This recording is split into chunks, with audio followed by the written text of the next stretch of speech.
오늘 제가 이제 설명드릴 내용들은 제목에 따라서 정비사업 절차에 대해서 설명드릴 건데, 정비사업 절차는 재미는 없습니다. 재미는 없지만 그래도 중요한 것들, 반드시 좀 아셔야 될 것들을 좀 핵심을 담아서 설명을 드릴 거고요.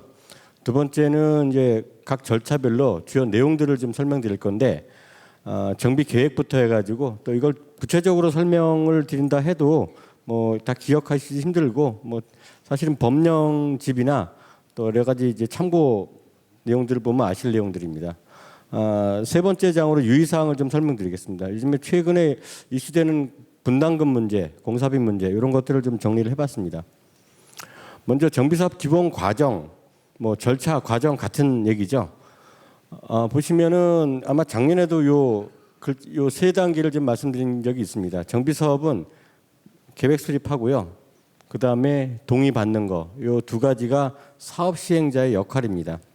가장 중요합니다. 그리고 인가를 받음으로써 이 행위 자체에 효력이 발생합니다. 그러니까 결과적으로는 사업 시행자, 뭐 대부분 이제 조합이 사업 시행자인 경우도 있고, 그 외에 공공이 시행자인 경우도 있고, 신탁사가 시행하는 경우도 있습니다. 어쨌든 그 시행자는 계획을 수립하고 또 법에 따라서 토지 소유자 동의받을 할 사항은 받아야죠.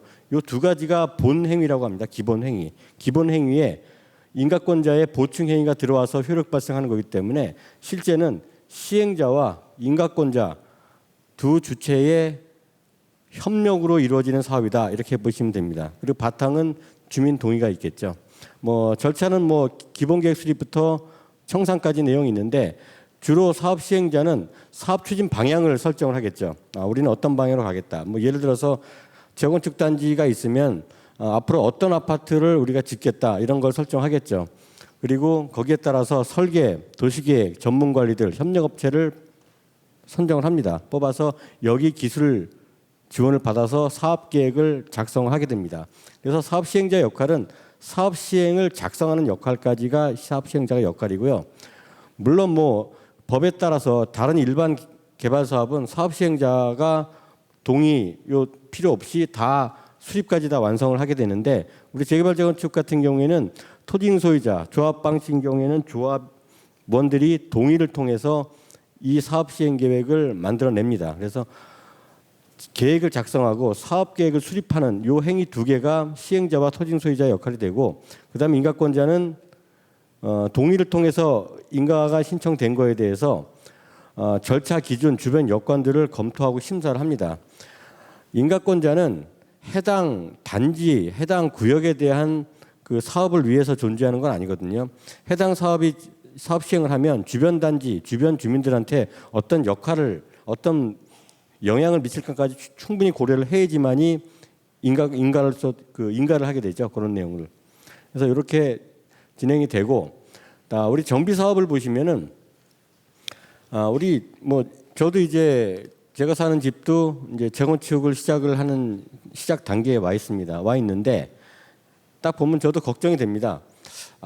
이게 도로를 사이에 두고 저쪽에 아파트 단지가, 이웃한 아파트 단지가 있습니다. 이게 올라가면 저 단지가 분명히 반대할 텐데, 그리고 공사를 하게 되면 소음 분지 때문에 여러 가지 민원이 들어올 거고, 또 설계를 어떻게 해야 저 단지들하고 일조 관계를 좀 조화롭게 만들까, 이런 걱정을 제가 안 할 수가 없습니다. 한마디로 재개발 재건축 사업은 주변에 민폐를 끼치는 사업입니다. 이렇게 정리할 수 있습니다. 사실은 민폐 사업이다.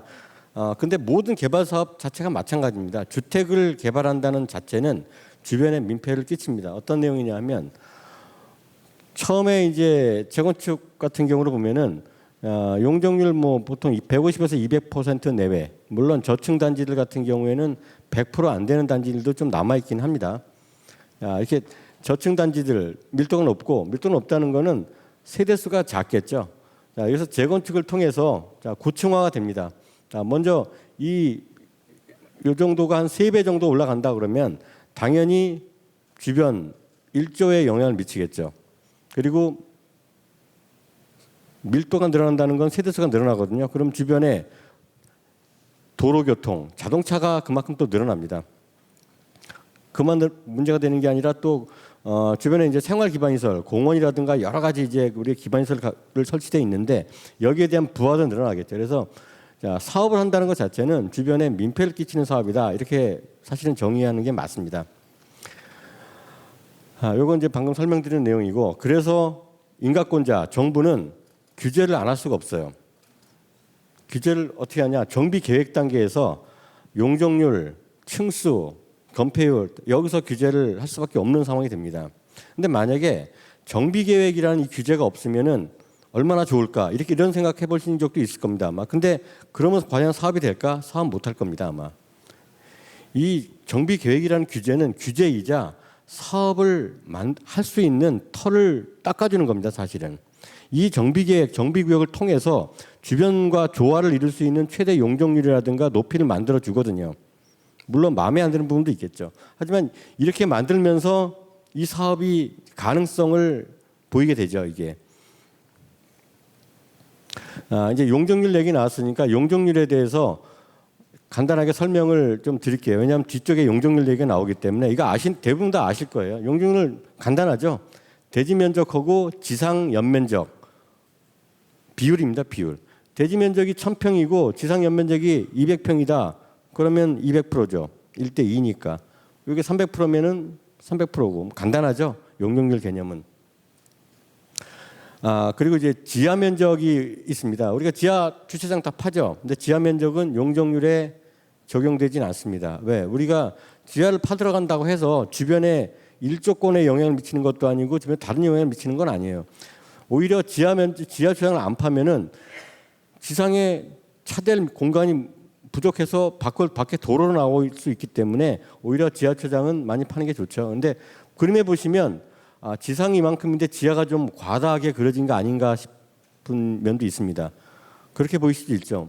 지상의 한 절반 이상을 지하를 이렇게 만들었네 제가. 근데 이게 사실이에요. 지상이 만약에 요게 한 뭐 10,000평이다. 그럼 지하 연면적은 얼마쯤 될까요?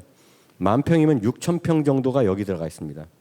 그래서 그러니까 보통 보면 지하주차장을 우리가 엘리베이터 타고 내려가면 지하 1층, 지하 2층, 뭐 많이 판 데는 지하 3층 이렇게 파죠. 그러면 지상은 35층인데 지하 3층 벌써 비율만 따져도 지하가 그렇게 많이 나오지 않겠느냐고 하는데 지하는 이제 옆으로 통으로 다 파거든요. 그래서 면적 비율은 지상이 한 60% 됩니다. 자, 이런 기본적인 용적률 개념에서 우리는 이제 상한 용적률이라는 용어를 이제 우리가 재건축 사업을 하게 되면 이걸 맞닥뜨리게 됩니다. 이 용어를. 자, 아까 좀 전에 얘기했죠. 재건축 재개발 사업은 민폐를 끼치는 사업이다. 이게 사실은 인가권자나 정부가 보는 입장입니다. 그런데 자, 그러면 민폐를 안 끼치려면 어떻게 하죠? 내놔야죠. 공공기여랍니다. 주변에. 뭘 내놓습니까? 토지를 내놓습니다. 도로로 쓰라고 완화차선을 내놓을 수도 있고 앞에 지나가는 도로를 뭐 차선 하나를 더 확폭하는 땅을 내놓습니다. 자, 기부채납입니다. 그 외에 또 뭐 내놓죠? 공원 내놓죠. 공원. 자, 공원을 내놔야지 또 주변에 또 그만큼 공공기여를 하게 되니까. 근데 내놓기만 하면 좀 억울하죠. 그래서 내놓은 만큼 위로 올려줍니다. 자, 주변한테는 이 사업을 해서 불만을 갖고 있는 주변한테는 도로를 넓혀주고 공원을 내주면서 자, 거기에 대한 완화를 시키죠. 그런데 이 사업하는데 내놓으면은 우리도 사업성 떨어지잖아요. 요 면적만큼을 그대로 위로 올려줍니다. 위로. 만약에 용적률 300%짜리다. 근데 우리가 땅을 100평 내놨어요. 곱하기 3 해서 연면적으로 100평 내놓으면 300평을 위로 올려주는 개념입니다. 이게. 요거를 이제 그래서 기부채납을 빼고 나머지 땅에 대해서 이 올려준 만큼의 용적률, 요게 이제 상한 용적률이라는 말을 씁니다. 물론 이게 상한 용적률하고 허용 용적률이 이 용어가 과거에 2000년 초반에는 바뀌었었어요. 이런 개념을 예전에는 허용 용적률이라고 했는데 요즘엔 용어 쓰는 게 상한 용적률을 이런 개념을 씁니다. 근데 100평 내놓고 300평을 연면적으로 가져간다. 그러면 딱 1대1이죠. 1대1인데 플러스 알파를 줍니다. 기부채납 면적에 곱하기 1.3, 1.03이나 1.05 인센티브를 더 준다는 거죠. 그러면 100평 내놓고 300평 가지는 게 똔똔이라고 한다면은 뭐 예를 들어서 300 310평이 되거나 305평 더 이익을 만들어 주게 합니다. 이제 용적률 개념은 이런 겁니다. 상한 용적률까지 이렇게 보시면 되고, 참고로 정비계획과 용적률 개념에서 기본 개념에서 기준 용적률이 있고 상한 용적률, 허용 용적률 세 가지로 나누는데요. 기준 용적률은 보통 서울시가 그 기준 용적률을 내놓은 거 보면은 보통 190%, 뭐 200%, 210%요 정도밖에 안 돼요. 그러니까 이렇게 계산하면 됩니다. 근데 기준 용적률 200%, 그러니까 200%라고 치면은 기준 용적률이 허용 용적률까지 오는데 이게 300%까지 오죠. 일반 주거에서. 굉장히 많이 올라가죠. 근데 기준 용적률로 왜 나누냐면 이거는 만약에 재개발 재건축을 할 때 토지 한 평도 안 내놓고 그냥 하려면 이대로 하면 됩니다. 정비계획 수립해서 기부채나 없이 한다 그러면 사업 하나만 하죠. 안 하고 말죠. 오히려 더 손해만 보게 됩니다. 그게 기준 용적률 개념이고요. 주변에 부담을 주지 않는 범위 내에서 용적률 제한이다. 이렇게 보시면 됩니다. 상한 용적률은 아까 말씀드렸죠. 좀 전 페이지에서 요 개념. 자, 땅 내놓고 땅 내놓은 만큼 우리 올려줬을 때 요 용적률. 요게 상한 용적률 개념입니다. 공원, 도로, 공지 등 기반시설 확보를 통한 공적 기회에 대응하는 완화 용적률. 이렇게 보시면 되고. 자, 그래서 기준 용적률에서 상한 용적률을 만드는 것까지 작업을 어디서 하냐? 정비계획 수립에서 만들어냅니다. 기준 용적률은 보통 정비 기본계획, 서울시가 수립하는 기본계획에 들어가 있는데 그렇게 신경 안 써도 되고요. 상한 용적률이 중요하죠. 그래서 상한 용적률은 정비계획을 해서 상한 용적률을 만들어 놓고, 자, 여기서 끝이냐? 그렇진 않고요. 사업 시행 과정에서 친환경, 녹색 건축, 제로 에너지 이런 것들을 아파트에 반영을 하게 됩니다. 과거에는 친환경, 탄소 제로 이런 얘기하면은 사업 시행자들이 제일 싫어하는 단어였습니다. 이거 하는 순간 공사비가 한 5%, 7%가 올라가 버려요.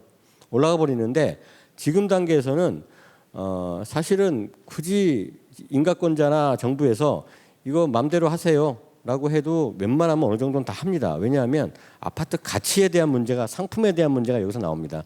만약에 우리 단지에 아파트를 만드는데, 자, 우리 전기차 충전소 대수를 우린 돈 드니까 안 할 거야. 그럼 그 단지 가치가 그만큼 떨어지는 거고, 우리는 태양광이라든가 지열 에너지 우리는 그거 없이 그냥 할 거야. 그냥 보일러로 그냥 열 하는 거 할 거야라고 한다 그러면은 그만큼 에너지 효율이 떨어지죠. 그 단지 자체가. 그만큼 상품성이 떨어진다. 그래서 어느 정도는 다 합니다.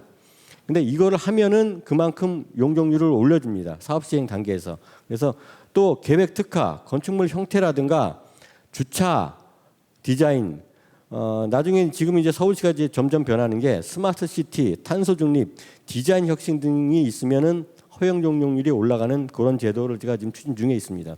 그래서 상한 용적률이 예를 들어서 뭐 285다 그러면 허용 용적률에서 이런 걸 설계 집어넣으면서 이게 300까지 올라간다. 이런 체계로 되어 있습니다. 이제 정비 사업의 규제와 기본 과정 이런 건 이제 여기까지 마치고 이제 절차를 보시겠습니다. 절차는 좀 지루하실 거예요. 누구나 다 이제 공부하신 분 아시겠지만 정비 기본 계획 이거는 서울시가 수립을 하죠. 10년에 한 번씩 수립을 하고 5년에 한 번씩 재정비를 합니다.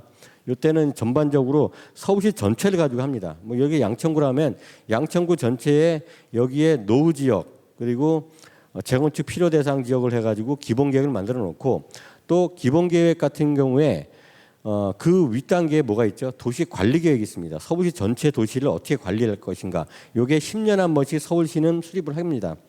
또 수립하면서 이전 계획이 있죠. 만약에 양천구의 그 택지개발 지역이다, 목동단지 그 외에 뭐 양천구가 아니더라 하더라도 뭐 노원 상계 아니면 뭐 이런 쪽 여러 가지 그 택지개발 지역이 있죠. 여기는 기본적으로 지구 단위 계획이 깔려 있습니다. 관리 계획으로. 자, 이런 계획들을 다 묶어서 정비 기본 계획이 수립이 되고요. 이 계획 수립 범위 내에서 정비 계획 구역 지정이 들어가는 겁니다. 그래서 우리는 우리 아파트만 본다 그런 게 아니라 인가권자나 국가 입장에서는 서울시 전체를 보고 그 지역의 양천구다, 그 지역의 어느 구역이다 이렇게 지역이 분할되는 거죠. 이게 도시계획 측면에서의 정비 계획입니다. 그래서 그리고 그 중에 하나, 우리 단지 아니면 우리 구역을 재개발하겠다, 재건축하겠다. 그때에 정비 계획이 수립이 되죠. 그래서 정비 계획 수립은 정비 기본 계획 범위 내에서 수립이 됩니다. 이게 수립이 되면은 이제 추진위원회 구성이 되죠. 물론 패스트트랙 정부가 발표한 패스트트랙에 의하면은 추진위원회 먼저 수립할 수도 있는 개념이 되지만 현재 기본 원칙은 정비계획 수립된 다음에 추진위원회 구성되는 게 원칙입니다. 추진위원회 구성을 하게 되면 이때는 이제 토지등 소유자겠죠. 조합원이 아닙니다. 이때는 토지등 소유자 과반수 동의를 통해서 추진위원회 구성이 되고 그리고 추진위원회는 조합 설립을 합니다. 추진위원회의 존재 목적 자체는 조합 설립입니다. 조합이 설립됐다는 건 뭐죠? 사업 시행자가 드디어 만들어졌다는 거죠. 물론 사업 시행 방법 자체를 우리는 양천구청에서 사업 시행을 해줘 이럴 수도 있겠죠. 근데 뭐 양천구청이 알겠습니다. 저희가 다 해드릴게요. 이럴 수는 없습니다. 돈 들어가는 일이고 다 재원이만큼 들어가는 일이고 그리고 그렇게 좋아하지는 않더라고요. 주민들이 공공에서 시행을 하는 경우를. 자, 어쨌든 공공이 할 수 있고 공공기관이 할 수 있죠. LH나 SH가. 또 요즘엔 또 신탁이 상당히 많이 참여를 많이 하고 있죠. 신탁이 되어 있죠. 그 신탁이 참여하거나 또는 공공이 하거나 지자체가 하는 경우에는 조합 설립 자체가 안 되니까 조합원이 없겠죠. 그때는 다 토지인 소유자고. 어쨌든 가장 많은 부분을 차지하는 건 조합입니다. 그래도 조합 설립하면은 시공자가 됐고, 자 드디어 시행자가 됐기 때문에 업체 사업 시행에 필요한 시공사를 뽑을 수 있는 권한이 생깁니다. 자, 원래는 요 조합 설립 요 단계를 쭉 보면은 추진위원회는 조합 설립만을 목적으로 하죠. 그래서 추진위원회가 뽑을 수 있는 건 한도가 돼 있죠. 뭐가 있죠? 설계사무소 뽑을 수 있죠. 그 다음에 계략적 추정분담금을 만들기 위해서 감정평가 업체를 뽑을 수가 있어요. 그 목적을 위해서. 그리고 정비사업 전문관리업체를 뽑을 수 있죠. 한데 설계를 빼놓고는 정비사업 전문관리원회 이거는 해당 목적, 어떤 목적? 조합 설립을 위한 목적. 이거에 국한된 업무만 할 수 있습니다. 왜냐? 아직은 시행자가 아니거든요. 법에 정해진 업무만 하고 사업 시행자가 되면 드디어 시행자의 권한이 부여돼서 시공자도 뽑고 진짜 여러 가지 업체를 다 뽑을 수 있습니다. 그래서 조합은 시행자가 돼서 사업 시행 계획 수립을 만드는 게 요게 가장 큰 목적이죠. 사업 계획 수립을 만들고 그 와중에 교통, 교평, 환경, 재해영 평가 그리고 교육영 평가 자, 이런 재평가라든가 심의를 또 추진하는 주체가 됩니다. 다행히 각각의 심의 평가는 지금은 이제 서울시가 이제 제도를 바꾸고 법에서도 통합 심의가 법적 의무가 되면서 이게 상당히 빨라졌습니다. 그래서 이제 사업 시행가 끝났으면 사실은 사업 계획이 끝남과 동시에 이 사업에 대해서는 이제는 재개발 또는 재건축을 한다는 확정이 된 겁니다. 이때에 확정이 됐죠. 확정이 된 다음에 그 다음부터는 또 중요한 계획이 남아 있죠. 관리처분 계획. 이 관리처분 계획은 주변하고의 조화가 아니라 우리끼리의 형평성을 가지고 나누는 문제입니다. 이거는. 그래서 사업 시행 계획이나 정비 계획이라는 거는 자, 이 사업 계획, 우리 사업을 추진하는 데 있어서 주변과의 조화, 그다음에 우리는 어떤 상품을 만들 거냐는 여기서 결정되는 거 하면은 그 만들어지는 상품에 대해서 우리끼리 어떻게 나눠 가질 것인가를 만드는 거는 관리처분 계획입니다. 그래서 요 중요한 세 개 계획의 차이점은 그렇게 보시면 되고 관리처분 계획이 수립이 되고 인가가 되면 비로소 이주 철거를 하게 되죠. 이주 철거를 하게 되고 그 다음에 철거하면 뭐 당연히 그 다음부터는 착공하고 일반 분양하고 조합원 분양 계약 다 하고요.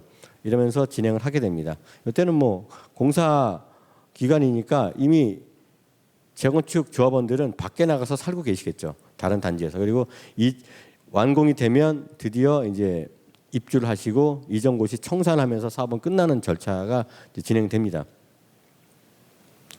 참고로 이제 사업 기간에 대해서 좀 보겠습니다. 뭐 부득이하게 소규모 주택 정비 사업, 가로태 정비 사업 비교를 해봤는데 가로태 정비 사업은 규모가 작으니까 빨리 끝난다는 건 아시죠? 근데 일반 재개발 재건축을 가지고 설명을 드릴게요. 정부는 이런 얘기를 합니다. 뭐 우리가 예전에 공공재개발을 통해서 공공재건축을 통해서 또는 뭐 여러 가지 패스트트랙을 통해서 뭐 5년에서 8년을 단축하겠다 이런 얘기도 많이 하는데 실제로는 그렇게 쉽지는 않습니다. 그게 왜냐하면 정비 사업 자체가 절대적인 기간을 갖고 있기 때문에 어렵습니다. 절대적인 기간을 한번 보겠습니다. 자, 정비 기본 계획 수립하는데 한 2년에서 4년 걸립니다. 서울시가 보통 2년 정도 걸리고 그 외에 4년 걸린 경우에는 준비 기간이 많다고 보시면 되고요. 정비 계획하고 구역 지정까지 걸리는 시간이 요것만 해도 1년 반 이상 걸려요. 요것만 해도. 자, 그럼 앞에서 우리가 재개발 재건축 사업을 하는데 보통 15년은 걸린다더라 그런 얘기 많이 하죠. 실제 통계도 15년이라고 나와 있습니다. 왜 그럴까 하면 요 앞 단계에서 벌써 한 5년에서 6년을 먹고 들어가요. 앞에서 기본계획 정비구역에서 여기서 먹고 들어갑니다.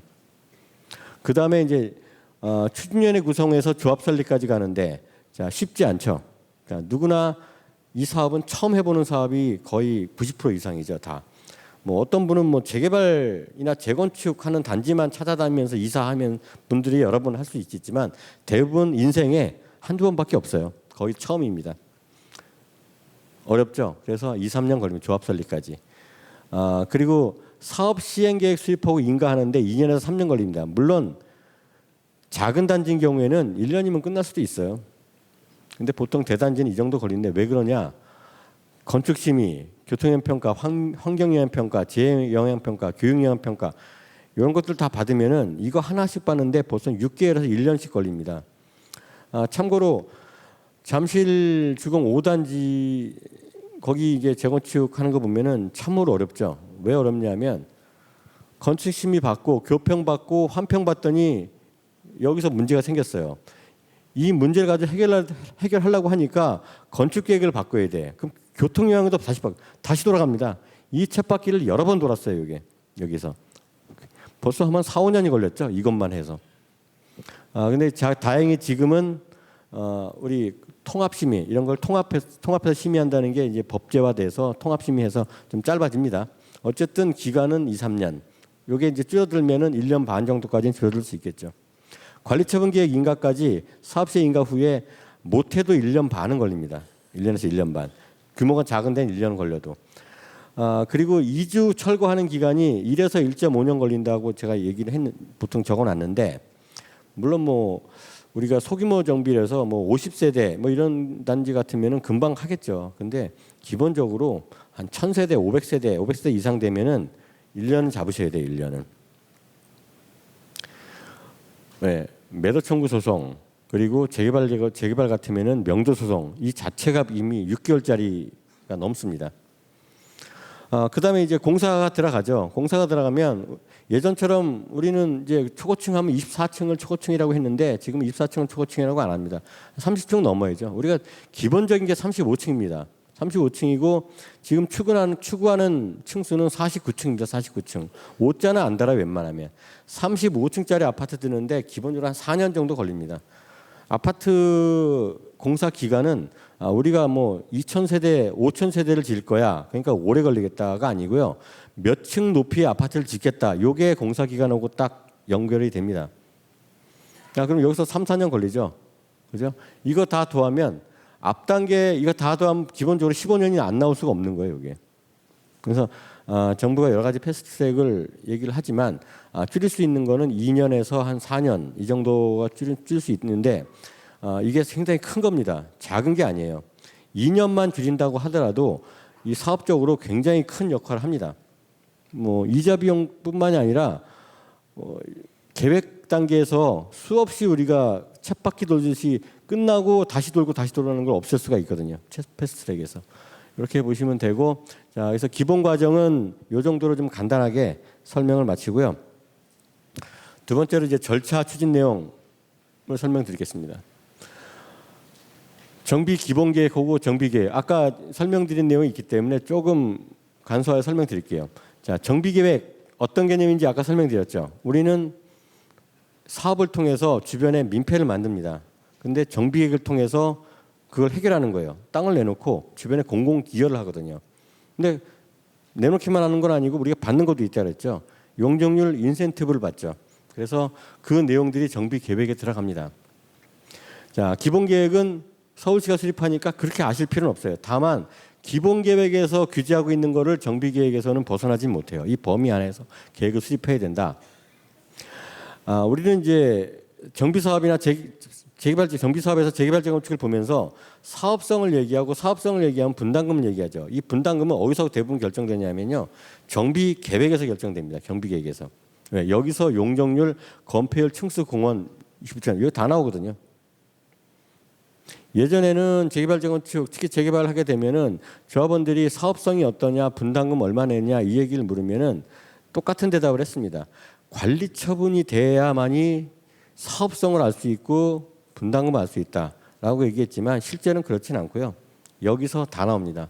그래서 사업성을 결정할 때는 정비계획 수립 단계에서 한 80%에서 90% 정도 사업성이 결정된다고 보고요. 사업 시행 인가를 통해서 나머지 10%나 15% 정도가 여기서 결정된다 이렇게 보시면 맞습니다. 네, 가장 중요한 용적률이 결정되기 때문입니다. 또 이제 유의하실 거는 우리 정비계획 수립하게 되면은 토지 등 소유자별 추정 분담금을 만들어 내셔야 돼요. 예전에는 추진위원회에서 조합 설립 가기 전에 특히 조합 설립 동의서를 받기 전에 토지 등 소유자별 추정 분담금을 공개를 해야 되죠. 통지를까지 해야 돼요. 법이 개정되면서 22년 재작년 12월에 개정돼서 정비계획 수립할 때도 추정 분담금을 공개를 해야 됩니다. 참고로 이제 우리 정비사업 규제 완화와 지원 정책에 대해서 좀 설명을 드릴게요. 국토부하고 이제 서울시인데 국토부 먼저 설명드리면 자 일십 대책이죠. 이때 나온 내용이 재건축 패스트트랙 안전진단은 사업 시행 인가 전까지 통과하면 된다라고 했습니다. 추진위원회는 준공 후 30년 지나면은 뭐 정비계획 수립 안 돼도 추진위원회 구성 가능하다 이렇게 만들어 놨고요. 조합 신청은 구역 지정 전에도 조합 설립 신청 가능하고요. 정비구역 지정과 병행해서 조합 설립까지도 가능하다. 이렇게까지 이제 재건축 패스트트랙을 발표를 했습니다. 그리고 재개발 요건 같은 경우에는 노후도 67%에서 60%로 노후도도 완화시켰고요. 구역 지정 요건도 입안 요건 미부합 지역도 예전에는 재개발 구역 노후도나 여러 가지 접도 구역을 판단했을 때 기본적으로 한 요 네모난 정도의 구역이 딱 맞는데 주변을 추가하고 싶어. 그때는 10% 이내에서 추가가 가능했거든요. 근데 지금은 20%까지 포함이 가능합니다. 또 공유자 동의 요건도 전원 동의해야죠. 공유하는 경우에는 뭐 저하고 뭐 제 친구랑 이 땅을 공유하고 있다. 아니면 뭐 두 사람이면 좀 100% 하겠지만 뭐 10사람이 하고 있다. 그럼 전원 동의인데 3분의 4 동의로 토지 소유자 동의를 맞출 수가 있습니다. 이렇게 재개발 요건도 완화시키고 있고요. 소규모 정비 같은 경우에는 뭐 인조도로 건너편까지 이거는 관리 지역이라고 모아타운이라고 아시죠? 모아타운인 경우에 원래 가로택 정비 사업은 6m 도로로 둘러싸인 지역만 가능한데 모아타는 경우 같으면은 도로로 둘러싸이지 않아도 건너편 도로까지 가능하다. 이런 것까지 허용하고 있습니다. 조합 설립 동의수 일단 완화하고 있고요. 다만 이런 패스트트랙 일부는 법 개정이 완료가 돼야 되고 발표까지만 했지만 아직은 국회 통과할 수 있는 통과해야 되는 법적 요건도 남아 있어서 두고 봐야 될 사항입니다. 그래서 이제 중요한 거는 서울시입니다. 왜? 서울시는 본인들은 조례를 가지고 만들 수가 있거든요. 법 개정하는 건 국회로 가죠. 조례 개정한 건 서울시 의회에서 하기 때문에 좀 더 용이합니다. 서울시가 발표한 게 3월 26일하고 27일 두 차례 발표했는데 굉장히 중요한 내용들이 많이 담겨 있어요. 역세권 단지의 경우에는 준주거까지 상향 가능합니다. 용적률 1.2배 완화까지 가능하다. 굉장히 크죠. 자, 법 66조에 따라서 심의를 통해서 1.2배 용적률 완화 또는 용도 지역을 뭐 보통 3종 일반 주거에서 준주거까지 올릴 수 있다는 겁니다. 준주거로 올라가게 되면은 지금 그 국토계획법에 따르면은 용적률 500%까지 가능하고요. 서울시 그 도시계획 조례에 따르면은 400%까지 가능하니까 우리가 일반적으로 300%짜리를 얘기하는데 400%까지 일 수 있으니까 굉장히 유리한 입장이 됩니다. 또 특히 역세권의 경우에는 서울시에서는 250m까지 역세권을 두고 있는데 심의를 통해서 350m 이내. 그래서 역세권 범위에 있는데 구역의 절반 이상이 350m 이내에 있고 해당 역이 부도심으로서 개발 가치가 있다라고 한다 그러면은 재건축에서는 큰 메리트가 있습니다. 또 하나 이제 대중교통 용이한 이게 역세권만 얘기하다 보니까 너무 이제 역세권이 아닌 지역에 대해서는 조금 불편한 문제가 있거든요. 그래서 대중교통 용이한 지역, 20m 이상 간선도로에서 50m 이내에 있는 지역, 이 지역 같은 경우에도 용적률 상향이 가능합니다. 이게 이제 서울시에서 발표한 거고요. 굉장히 크고 실제로는 이러한 그 정비사업, 재개발 재건축 사업성 완화 그 지원 요 정책 자체가 국토부에서 볼 때도 굉장히 그 긍정적으로 보고 있고, 이런 정책이 이제 서울시뿐만 아니라 다른 지자체도 확대됐으면 하는 바람입니다. 현재 국토부 입장은.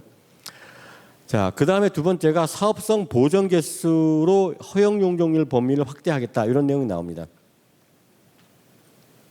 자, 기준 용적률을 아까 얘기했죠. 땅 안 내놓고 그냥 내 땅에 내 아파트 질 거야. 그러면 210%밖에 안 돼요 지금. 그런데 자, 그 다음에 여기서 허용 용적률, 상한 용적률 있죠. 자, 여기서 이제 보시면은 아까 이제 상한 용적률과 허용 용적률을 설명했는데, 이거는 둘 사이가 좀 약간 왔다 갔다 합니다. 제가 이제 허용 용적률을 설명드리면, 기부 체납을 하고 만들어지는 게 허용 용적률이라고 하면 230%까지밖에 안 되거든요 지금 현재. 그 다음에 여기서 친환경, 뭐 저탄소 이런 걸 내용을 얘기하면 상한까지 해서 250%까지 갑니다. 가는데 서울시 조례 개정안은 기준 용적률은 그대로 두죠. 둔 상태에서 허용 용적률을 250%까지 올려준다. 20%를 올려주는 거예요. 그리고 여기에서 우리가 여러 가지 설계에서 특파를 하게 되면 270%까지 올려줍니다. 올려주는데, 자, 우리는 용적률 300%까지 질 수 있죠. 근데 서울시 조례상에서는 250%입니다 원래. 3종 일반 주거가. 근데 여기서 이제 법적 상한이 300%니까 250에서 300% 갈 때는 400% 질 수 있습니다. 다만 요 증가하는 용적률의 50%를 내놔라. 뭘로? 임대주택으로 내놔라. 요게 요 사이에 있는 규제입니다. 규제인데, 만약에 상한 용적률이 250%가 270%라고 한다면 완전히 달라지는 거죠. 자, 300% 중에서 25%를 임대주택으로 내놔야 되는데, 요렇게 개정안을 통해서 상한이 270 가게 되면 15%만 내놓으면 됩니다. 300가 충분. 그리고 그 얘기는 일반 분양분이 많이 늘어난다는 거고, 일반 분양들이 늘어난다는 건 그만큼 사업성이 좋아지는 거죠. 분담금이 줄어드는 그런 효과를 나타냅니다. 그래서 이게 보전 개수, 이게 굉장히 중요합니다. 요거 중요하고, 뭐 중요하지 않은 게 없어요. 서울시가 발표한 내용은. 그다음에 현황 용적률 제도 신설했는데, 이거는 이런 경우죠. 기존에 재건축을 해야 되는 단지인데 용적률이 처음부터 높은 거예요.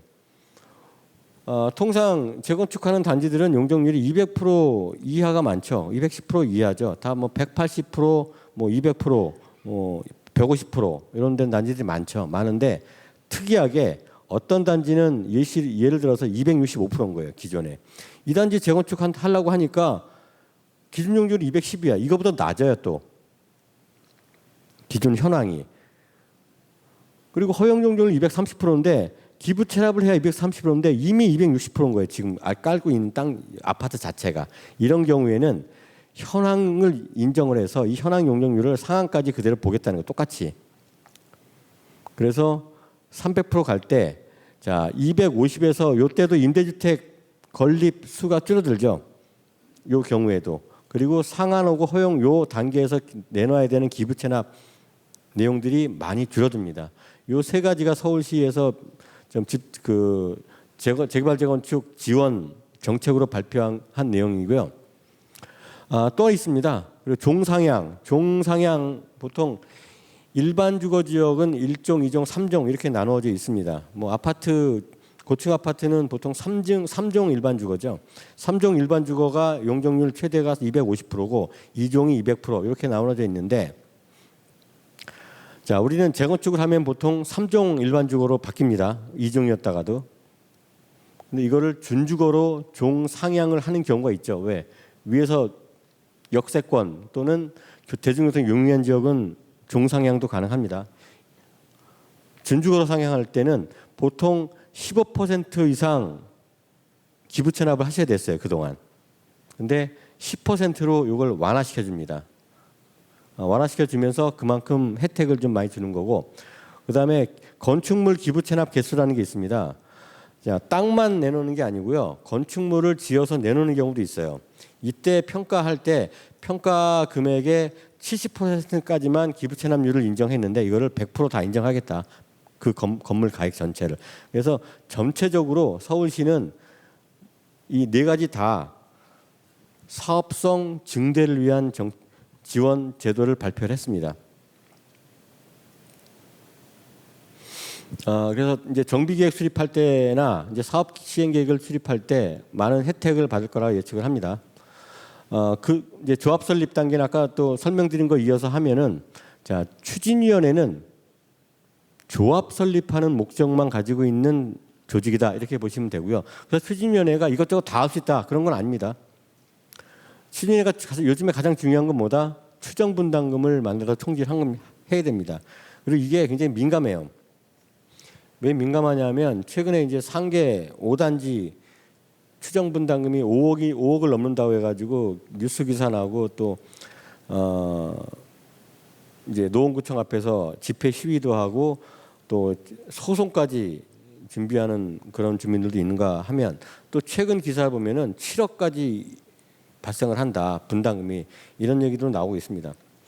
그리고 이제 사업 시행자는 그거는 이제 그 잘못된 정보다 뭐 분담금은 낮아질 것이다 이렇게 얘기하고 있는데 그래서 요즘에 재개발 재건축 쪽에서 이 분담금 때문에 골치 아파요.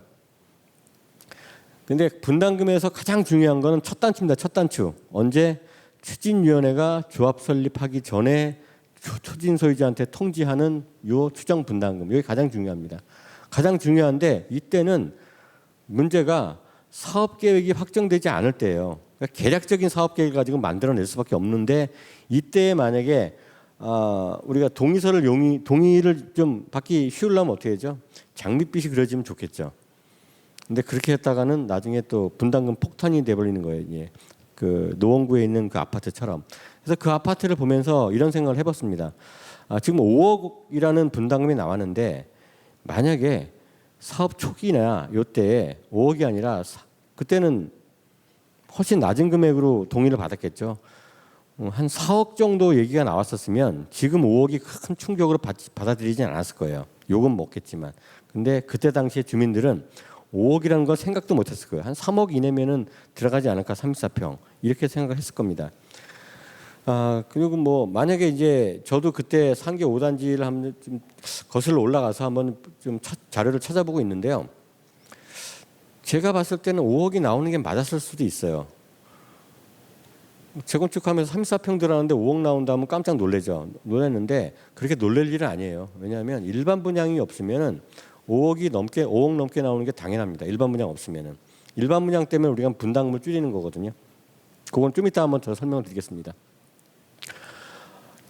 그리고 이제 요 조합 단계 추진위원회가 될 수 있고 준비위원회 그 전 단계 준비위원회죠. 여기서 고민할 게 우리는 조합으로 갈 거다 이렇게 생각하면 간단하죠. 근데 지금은 그렇진 않아요. 조합이 시행하는 경우도 있고 신탁이 시행하는 경우도 있고 공공이 시행하는 경우도 있어요.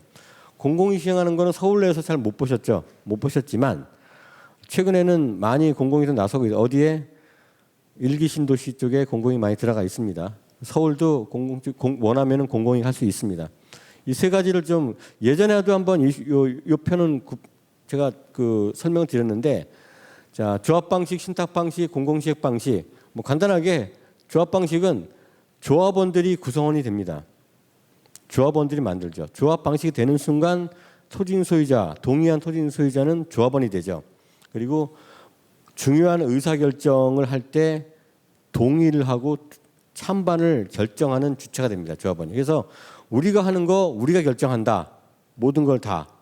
이게 조합 방식이죠. 그러니까 어떻게 보면은 조합원이 직접 결정하기 때문에 어떻게 보면 제일 확실한 방법이죠. 근데 좀 느려요. 단점은. 왜 느리죠? 의사결정할 때 이사회 회의죠. 대의원의 이사회 결정이 되면 이사회 결의안 내용을 가지고 자 7일 전에 대의원에 소집 통보를 해서 대의원 회의죠. 대의원회 끝나고 총회 회의죠. 총회 한 번 하는데 최소한 한 달 전부터 계획을 하거든요. 계획하고 또 그 총회 결과에 따라서 바뀔 수도 있는 개연성 이런 것 때문에 굉장히 좀 복잡하고 어려운 경우도 있습니다. 이게. 근데 우리나라 재개발 재건축은 대부분 조합 방식으로 해봤어요. 그동안. 그 얘기는 뭐냐?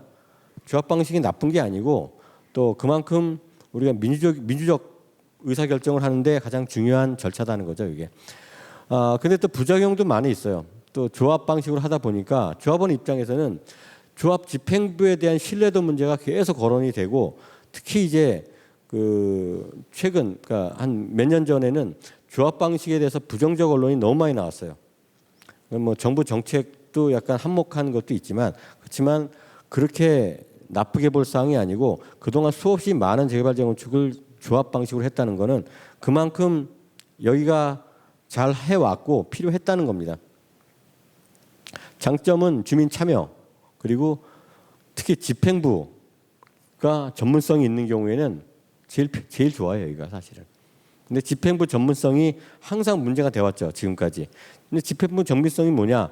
재개발 재건축 쪽에 법을 잘하고 건축을 잘한다. 이게 전문성이 아니에요. 관리 능력도 필요하거든요. 그런 걸 종합적으로 하는 경우. 근데 여기는 수수료 줄 필요 없어요. 신탁 수수료 줘야죠. 공공시행 수수료 줘야 됩니다. 필요 없습니다. 대신 수수료가 안 나가 대신 뭐가 나가죠? 조합 운영비라든가 이런 쪽에서 총회 비용 이런 게 많이 나갑니다. 단점은 조합 집행 능력, 집행부의 능력이 부재하면은 기관이 어떻게 될지 몰라요. 그리고 초기 사업비, 모든 개발 사업은 돈 없으면 못 합니다. 돈 빌려와야죠. 물론 서울시 기금을 통해서 일부 사업 초기 사업비 대여가 가능하지만 한계가 있어요. 그게 또. 근데 어쨌든 조달이 어렵다. 이런 문제들이 갖고 있지만 다만 또 지금은 서울시의 재개발 재건축 정책은 뭐죠? 대부분 다 공공기획이죠. 신통기획입니다. 신통기획. 신속통합 기획이기 때문에 그만큼 지원이 많기 때문에 또 조합 방식이라 하더라도 그렇게 어렵지 않게 갈 수 있는 여건이 있습니다. 자, 지금 가장 많이 하는 게 또 신탁이죠. 신탁 방식은 신탁업자가 지금 14개 신탁 회사가 있죠. 사업 시행이나 대행을 하는데 지금은 다 사업 시행자로 나오고 있습니다. 신탁 방식으로 선택하는 순간 조합원 자격은 없어집니다. 물론 이제 대행 방식도 있지만 대부분 시행자 방식으로 이제 생각하시면 되고요. 그 순간 뭐 조합원 자격이 없어지기 때문에 토지 소유자가 되는 거예요. 그리고 법에서 정한 내용에 대해서만 결정권을 가져갑니다. 어떤 거 시공자 선정 또는 뭐 사업 시행 계획, 관리처분 계획 여기에 대해서는 법에서 주민 전체회의를 통해서 결정하도록 하고 있기 때문에 중요한 거에 대해서는 주민이 참여를 하죠. 그렇지만 일반적인 사항에 대해서는 주민이 여기 관여할 권한이 없어요. 시행자 권한입니다. 그건 당연한 겁니다, 원래. 장점은 당연히 시행자 신탁이 들어갈 때 초기 사업비 조달이 용이하죠. 그리고 우리 조합은 평생 거의 다가 처음 해보는 사업 시행자죠. 조합장님도 그렇고 거기에 있는 임원들 다 처음 해보죠. 여기는 그렇잖아요. 왜? 회사기 때문에 물론 담당자가 처음 해보는 사람일 수도 있어요. 하지만 이 회사는 처음 해보는 게 아니라 여러 사업을 관리하는 회사이기 때문에 이쪽에서 잘못된 거를 판단하면 저쪽에서는 잘못되지 않도록 만들 수 있고 이런 장점을 가지고 있습니다. 단점도 있죠. 수수료가 비싸요. 비싸고 신탁 등기에 대해서 좀 거부감이 좀 있습니다. 근데 이건 많이 완화됐더라고요. 공공시행 사업성에 따지면은 가장 유리한 거는 공공시행입니다. 주민들은 반대하죠. 별로. 왜? 웬 주공 아파트 뭐 이런 쪽에 바라보는 게 이제 공공시행입니다.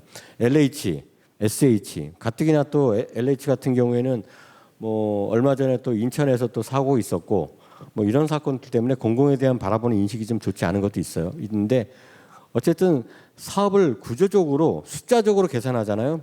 가장 효율이 높은 건 공공시행입니다. 누가 뭐라고 그래도. 자, 초기 사업비 조달하죠. 상대적으로 공사비가 낮아요. 특히 LH가 하는 경우에. 그리고 추가적으로 인센티브까지 용적률이라든가 여러 가지 인센티브도 부여가 됩니다.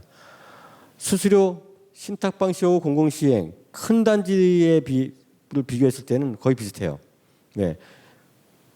LH나 SH도 보통 총 사업비의 한 3.9% 전후를 가져갑니다. 신탁도 비슷할 거예요. 신탁 같은 경우에도 총 사업비 한 전체 사업비, 그러니까 공사비, 설계비 다 합해서 이 사업비 한 4% 정도를 가져가요.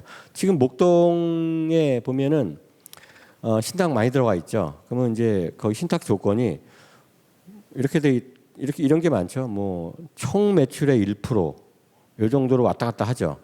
어떤 데 1.6% 왔다 갔다 하는데 그거를 사업비로 환산하면 다 비슷하게 4% 전후로 나올 겁니다. 총 사업비 4% 정도 된다. 이렇게 보시면 되고 경쟁이 심해질수록 좀 내려가는 그런 효과는 있겠죠. 자, 참고로 문제는 요겁니다. 이 사업의 결과 책임은 조합 방식은 당연히 조합원이 짓죠. 신탁 방식은 누가 질까요? 조합원 토진 소유자가 집니다. 공공시행도 토진 소유자가 져요. 그러니까 사업의 득실, 사업비가 증가해서 조합원 부담이 커졌다. 토진 소유자가 내야 되는 거죠. 그래서 처음부터 신탁이나 공공 방식이 우리는 몇 평까지 보장해 줄게라는 보장 계약은 없다. 이렇게 보시면 됩니다. 참고로 왜 공공 시행이 효율성이 높냐 하면요. 이렇게 쭉 보시면은 요게 있습니다. 공사비가 싸요. 신탁도 공사비가 싸다고 얘기를 합니다. 공사비가 싸요. 신탁도 일반 여기보다. 근데 같이 공사비가 싸다는 걸 가지고 비교할 건 아니고요. 공사비가 싸다는 얘기는 좀 너무 우리가 품질을 낮추는 게 아니라 품질을 낮추지 않은 상태에서 쌉니다. 그거는 이제 조금 이따 한 번 더 설명드리는데 이거는 시공사한테 공사비를 줄 때 공사 한 만큼 줄 수 있냐 없냐가 중요한 관건이에요. 조합은 공사 한 만큼 시공사한테 돈을 못 줘요. 얼마큼 줄까요? 어떨 때? 분양된 만큼 줍니다. 근데 분양은 어떻게 되죠? 계약금 10%, 중도금 10%, 6회, 잔금 30%죠. 그리고 상가는 뭐 준공하기 한 1년 전에 분양하니까 뒷단에 다 주죠. 근데 공사는 어떻게 올라가죠? 공사는 초반에 공사 조금 들지만 골조가 시작되면서 엄청나게 듭니다. 그 공사비를 못 주는 거예요. 그러면 시공사는 어떻게 돼요? 하도업체한테 돈을 줘야죠. 어떻게 줘요? 돈을 끌어다가 줘야 됩니다. 그 끌어오는 조달 비용이 공사비 포함이 돼요. 그래서 여기가 공사비가 좀 높습니다. 근데 신탁 방식하고 공공시행은 일반적으로 공사 한 만큼 줘요.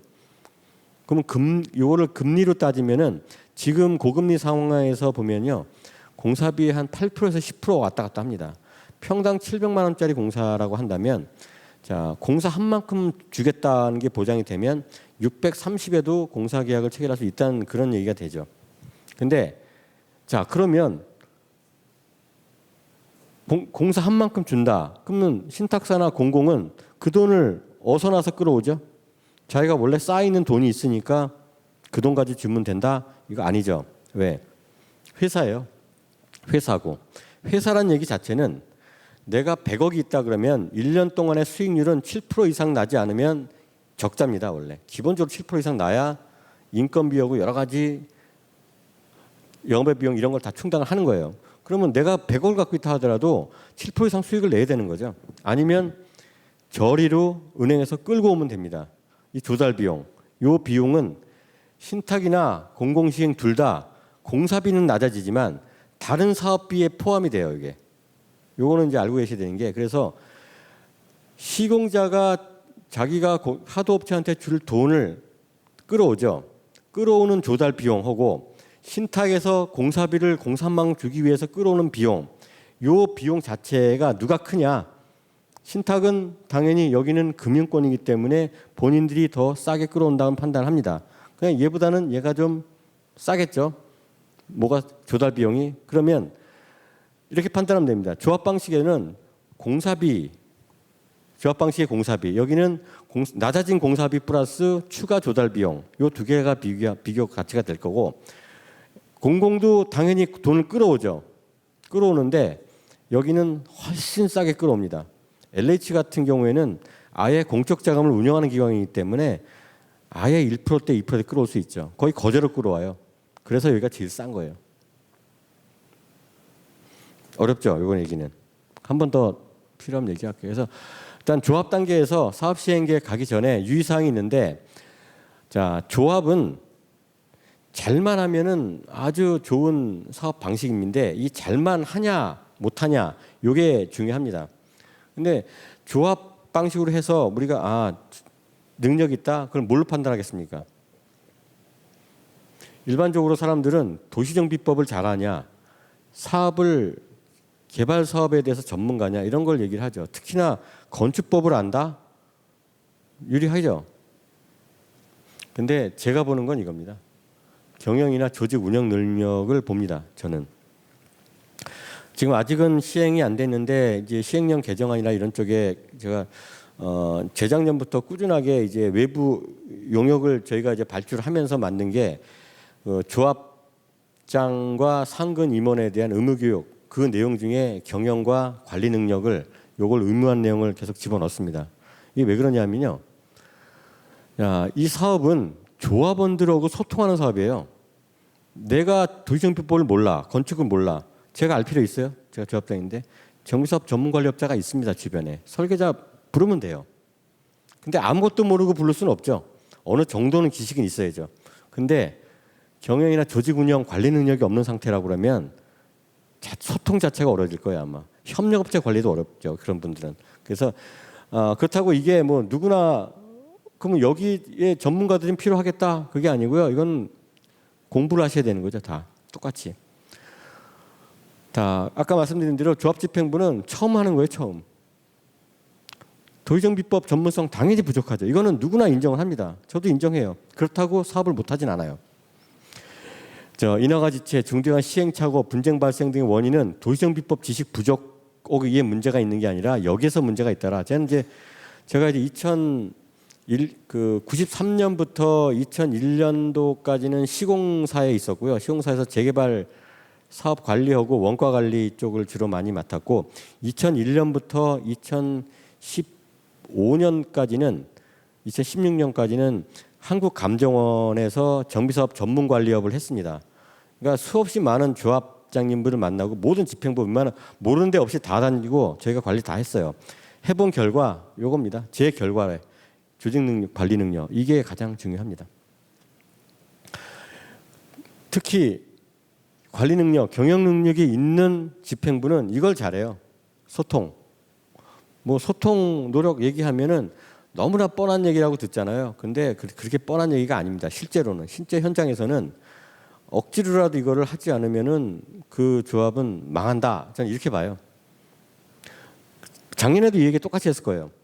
조합원이 귀찮아할 정도로 해라. 조합원이 이제 그만 좀 하라고 욕할 정도 되면은 성공하는 조합이 됩니다. 그러면은 뭐 신탁이든 공공시행이든 필요 없어요. 조합 방식 하시면 돼요. 이 능력이 있다고 하면. 이게 왜 아까 맨 첫 장에서 그런 얘기했죠. 사업계획 작성하고 동의받고 인가받는 게 이 과정의 전체라고. 그중에서 동의받는 거 있죠. 사업계획을 작성하는 건 사업 시행 주체가 하죠. 조합이 해요. 시행자 주체가. 동의는 누가 해요? 조합원이 합니다. 이 두 가지를 하는 게 사업 시행자 역할이죠. 동의 받는 거고. 이 동의를 못 받으면은 이 사업의 세 가지 축 중에서 하나를 못 하는 거죠. 못하면 사업하지 말아야죠. 그걸 위해서 소통 어떻게 하냐 귀찮아 할 정도로.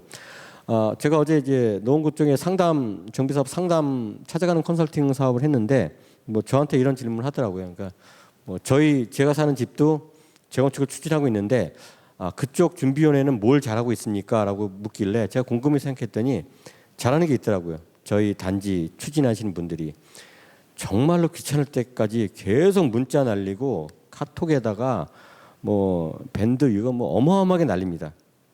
어떻게 하고 있다, 뭐 해주세요, 뭐 하고. 그래서 분명히 어제 의견 제출했는데도 또 옵니다. 기분 나쁘지가 않아요. 귀찮지만. 왜? 곰곰이 생각하면 일 열심히 하는 것 같거든요. 그렇게 보입니다, 저는. 앞으로는 그럴수록 저는 점점 더 참여를 더 많이 하게 되죠. 그래서 이 동의를 받기 위한 거가 사실은 사업 시행자의 절반입니다. 절반. 행위에 가장 중요한 거. 어떻게 하다 귀찮아할 정도로 하셔라. 이게 핵심이고 조합원들은 귀찮아 욕하면서도 오히려 좋아합니다. 그리고 왜 이거를 강조하냐면요. 시대가 바뀌었어요.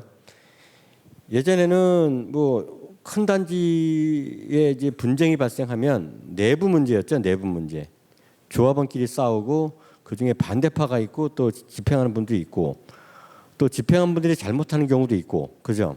내부에서 문제고 내부에서 정권이 바뀌어요. 근데 최근에는 다른 문제가 생겼어요. 어떤 문제? 외부 작전 세력도 우리 무시 못합니다. 보통 일반 분양을 하게 되면요 수분양자가 생기죠. 그러면 당연히 카페가 생기죠. 카페 생기고 그러면 그 카페에서 쭉 하다 보면 뭐가 생기죠? 이제 입주하기 얼마 전에는 공동구매 사이트가 생겨요. 생기고 준공 이후에는 그 공동구매 사이트를 주도했던 그 카페 멤버 분들이 뭘 만들죠? 입대비를 대부분 다 거기서 차지합니다. 이게 이제 시나리오인데 여기서 앞으로는 이분들이 조합 쪽으로도 관여를 합니다. 사업 시행 쪽으로도 관여를 해가지고 민원을 제기하고 그러면서 그러다 보면 이제 이주 철거하고 뭐 관리 처분을 하게 되면은 여러 가지 시끌시끌하죠. 그러면서 참여도가 많은데 이런 거 많이 봤어요 저는. 한 5명에서 10명 정도면 돼요. 작전세 외부 작전세 왜 사면 돼요. 사서 들어와서 조합원이 되고 대의원 됩니다. 그래서 여기가 2,000세대 넘는 거 조합 간단하게 넘겨버립니다. 아주 이런 사례 꽤 많이 있습니다.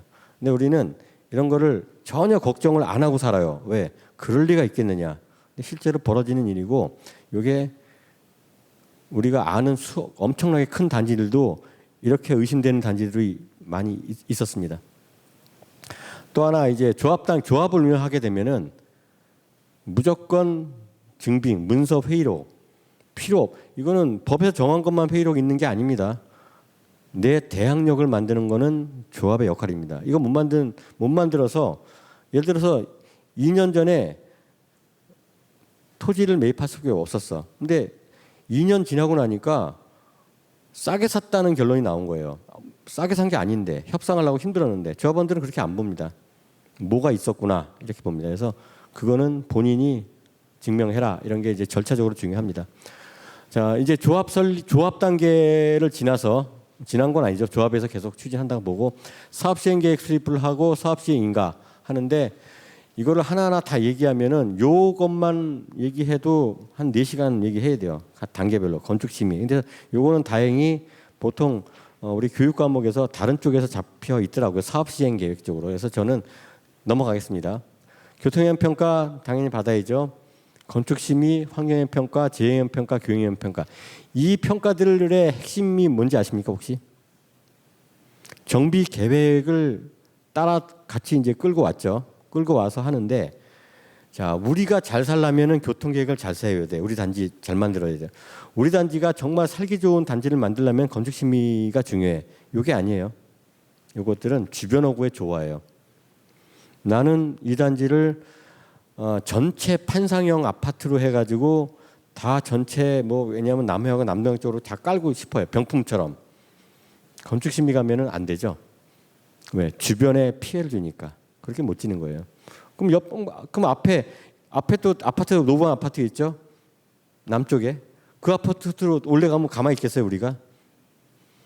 이 심의들은 다 주변하고 영향해요. 특히 이제 뭐 환경영향 평가에서 일조권 문제 나오면 정말 힘듭니다. 일조권. 왜? 주변에 일조권 영향을 주는 거니까. 그래서 이런 것들을 다 심의를 통과하는데 다행히 통합 심의를 하게 됩니다. 지금. 그리고 서울시는 물론 법에도 강제가 됐지만 서울시는 이 통합 심의에 대해서 지금 뭐 구체적인 내용을 다 만들어 놨기 때문에 많이 편해질 겁니다. 사업 시행 계획 작성하는 거는 뭐 제가 내용은 설명드릴게요. 그냥 통과할게요. 왜냐하면 정비 계획하고 크게 다르진 않은데 구체적이다 보시면 되고 이제 중요한 게 관리처분 계획이죠. 관리처분 계획은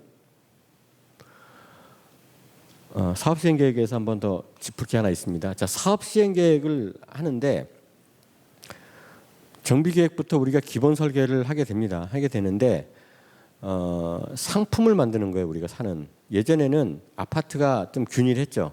다 판상형 많이 짓고 어느 날 갑자기 이제 타워형 아파트가 대세를 이뤄요.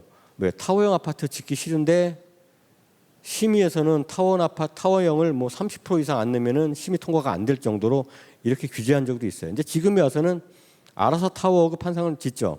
네. 그렇게 앉으면 향이라든가 이런 게 잘 안 나와요. 설계도 올리지도 못해요.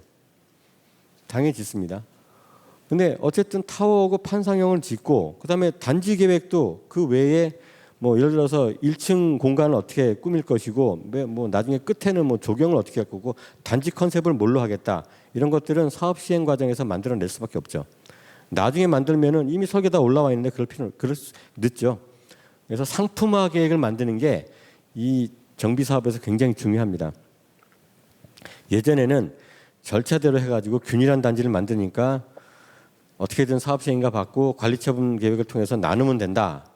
그래서 관리처분 계획이 재개발재건축의 꽃이라고 불린 적이 있었어요. 관리처분 계획이. 근데 제가 볼 때 지금은 그렇지 않습니다. 관리처분 계획 도시정비법에서 구체적으로 명시하고 있고요. 필요한 사항은 조례에서 다 규제하고 있습니다. 그대로만 하시면 돼요, 사실은. 그리고 사례도 많이 나와 있어요, 이미. 교육도 많고. 그럼 뭐가 힘드냐? 얘가 힘든 상품화 계획. 자, 문제 사례 보시면 우리 단지는 최고급 단지를 추구, 커튼월룩 외장 마감하겠다, 외국산 자재 마감하겠다.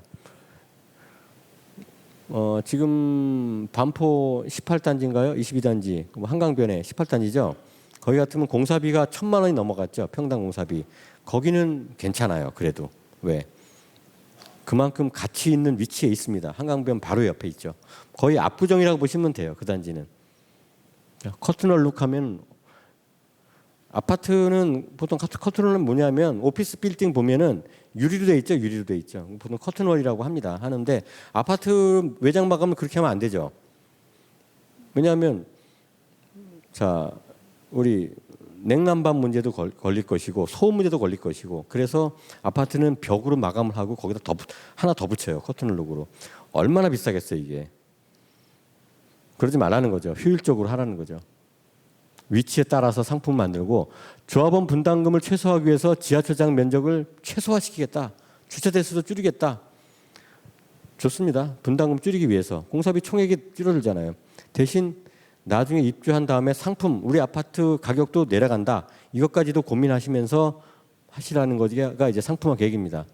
커뮤니티 시설은 서울시 건축 조례에 따라서 일정 규모의 일정 면적 이상을 확보를 해야 돼요.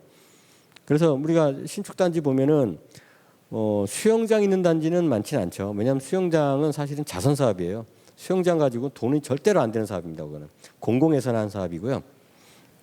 사우나도 사실은 수익성이 이렇게 많지가 않은 사업이에요. 그렇지만은 사람 수만 많으면 남죠. 그 외에 뭐 게스트하우스, 골프장, 실내 골프 연습장, 그다음에 독서실, 아까 게스트하우스 얘기했고 그 외에 악기 연주실, 수없이 많은 시설들이 들어갑니다. 그러니까 문화센터가 하나 들어간다고 보시면 돼요. 아파트 단지에. 이거는 공간만 만들어 놓고 나중에 입대위에서 세부계획 추진하니까 우리는 필요 없어.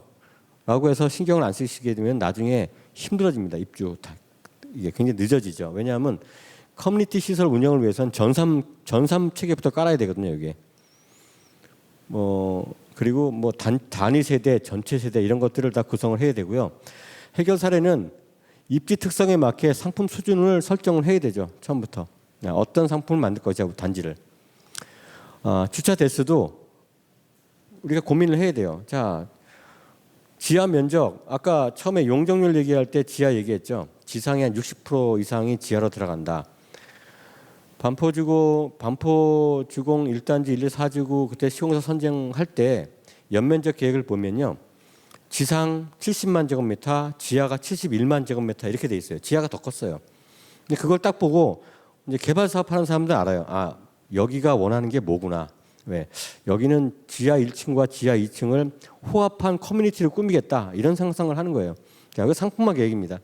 그게 이제 나중에 어떻게 변할지 모르겠지만 그런 것들은 앞으로 만들어 놓고 주차 대수도 마찬가지입니다. 커뮤니티 시설. 자, 제대로 하려면 아예 전기 용량, 설비 용량, 전산 시스템 이거는 사업 시행자가 처음부터 갖춰 놓은 상태에서 그다음에 입대위로 넘겨야죠. 그래야 뭐든지 만들 수 있습니다. 그리고 자, 우리는 설계사한테 모든 걸 맡긴다고 생각하시면 안 되고요. 지금은 시공사 선정 때문이라도 CM 회사도 우리가 많이 선정을 하는데 CM 회사가 마치 감리단처럼 얘기하는 CM 회사는 그런 필요 없어요. 상품을 만드는 회사를 좀 고민하시기 바랍니다. 같이 논의. 설계한테 너무 많은 걸 요구하지 마세요. 왜? 설계 회사는 재개발 재건축의 지금 모든 설계 회사는 보통 평당 뭐 5만 5천 6만 원 받죠. 이 회사들은 사업 시행 인가를 위해서 설계를 하는 회사라고 보시면 돼요. 기본적으로. 여기에다가 상품부터 해가지고 이런 걸 다 얘기한다 그러면은 돈 더 주면 돼요. 근데 우리는 그렇게는 안 하죠 또. 어쨌든 자 선행단지 벤치마킹 하시고 필요한 전문업체와 협의하시기 바랍니다. 이거는. 그리고 이제 관리처분 계획. 관리처분 계획은 뭐 이거는 뭐 다른 과정이 있으니까 간단한 개념만 설명드릴게요. 자 사업성은 어디서 나온다 그랬죠? 사업성은 정비 계획과 사업 시행 인가, 사업 시행 계획 여기서 다 결정돼요. 정비 계획에서 대부분 결정되고 그럼 관리처분 뭐냐? 이겁니다. 우리나라 사람들은 이거예요. 우리는 배고픈 건 참아요. 근데 배 아픈 건 우리는 절대 못 참습니다. 이게 관리처분 계획이에요. 제가 있고 제 옆에 이웃이 있는데 내가 갖고 있는 토지의 재개발인 경우에 토지의 위치가 더 좋고 건물도 내가 갖고 있는 건물이 신축이야. 저 사람은 나보다 아무리 봐도 열세에 있는 위치에 있어요. 난 예를 들어서 난 대로변에 있는데 세로변에 있어. 건물도 비슷해 보이는데 내가 더 좋아 보여. 근데 종전자산 평가를 딱 했는데 내가 더 싸네. 배 아프죠. 잘못된 거다 이거죠. 균형이 잘못. 그럼 배 아픈 거예요, 배 아픈 거. 뭔가 억울하다. 억울한 거 못 참죠. 요게 관리처분 계획이에요. 배고픈 건 뭐예요? 사업성 연관되죠. 배고프다는 건 사업성이에요. 요거는 정비계획과 사업시행 이렇게 보시면 됩니다.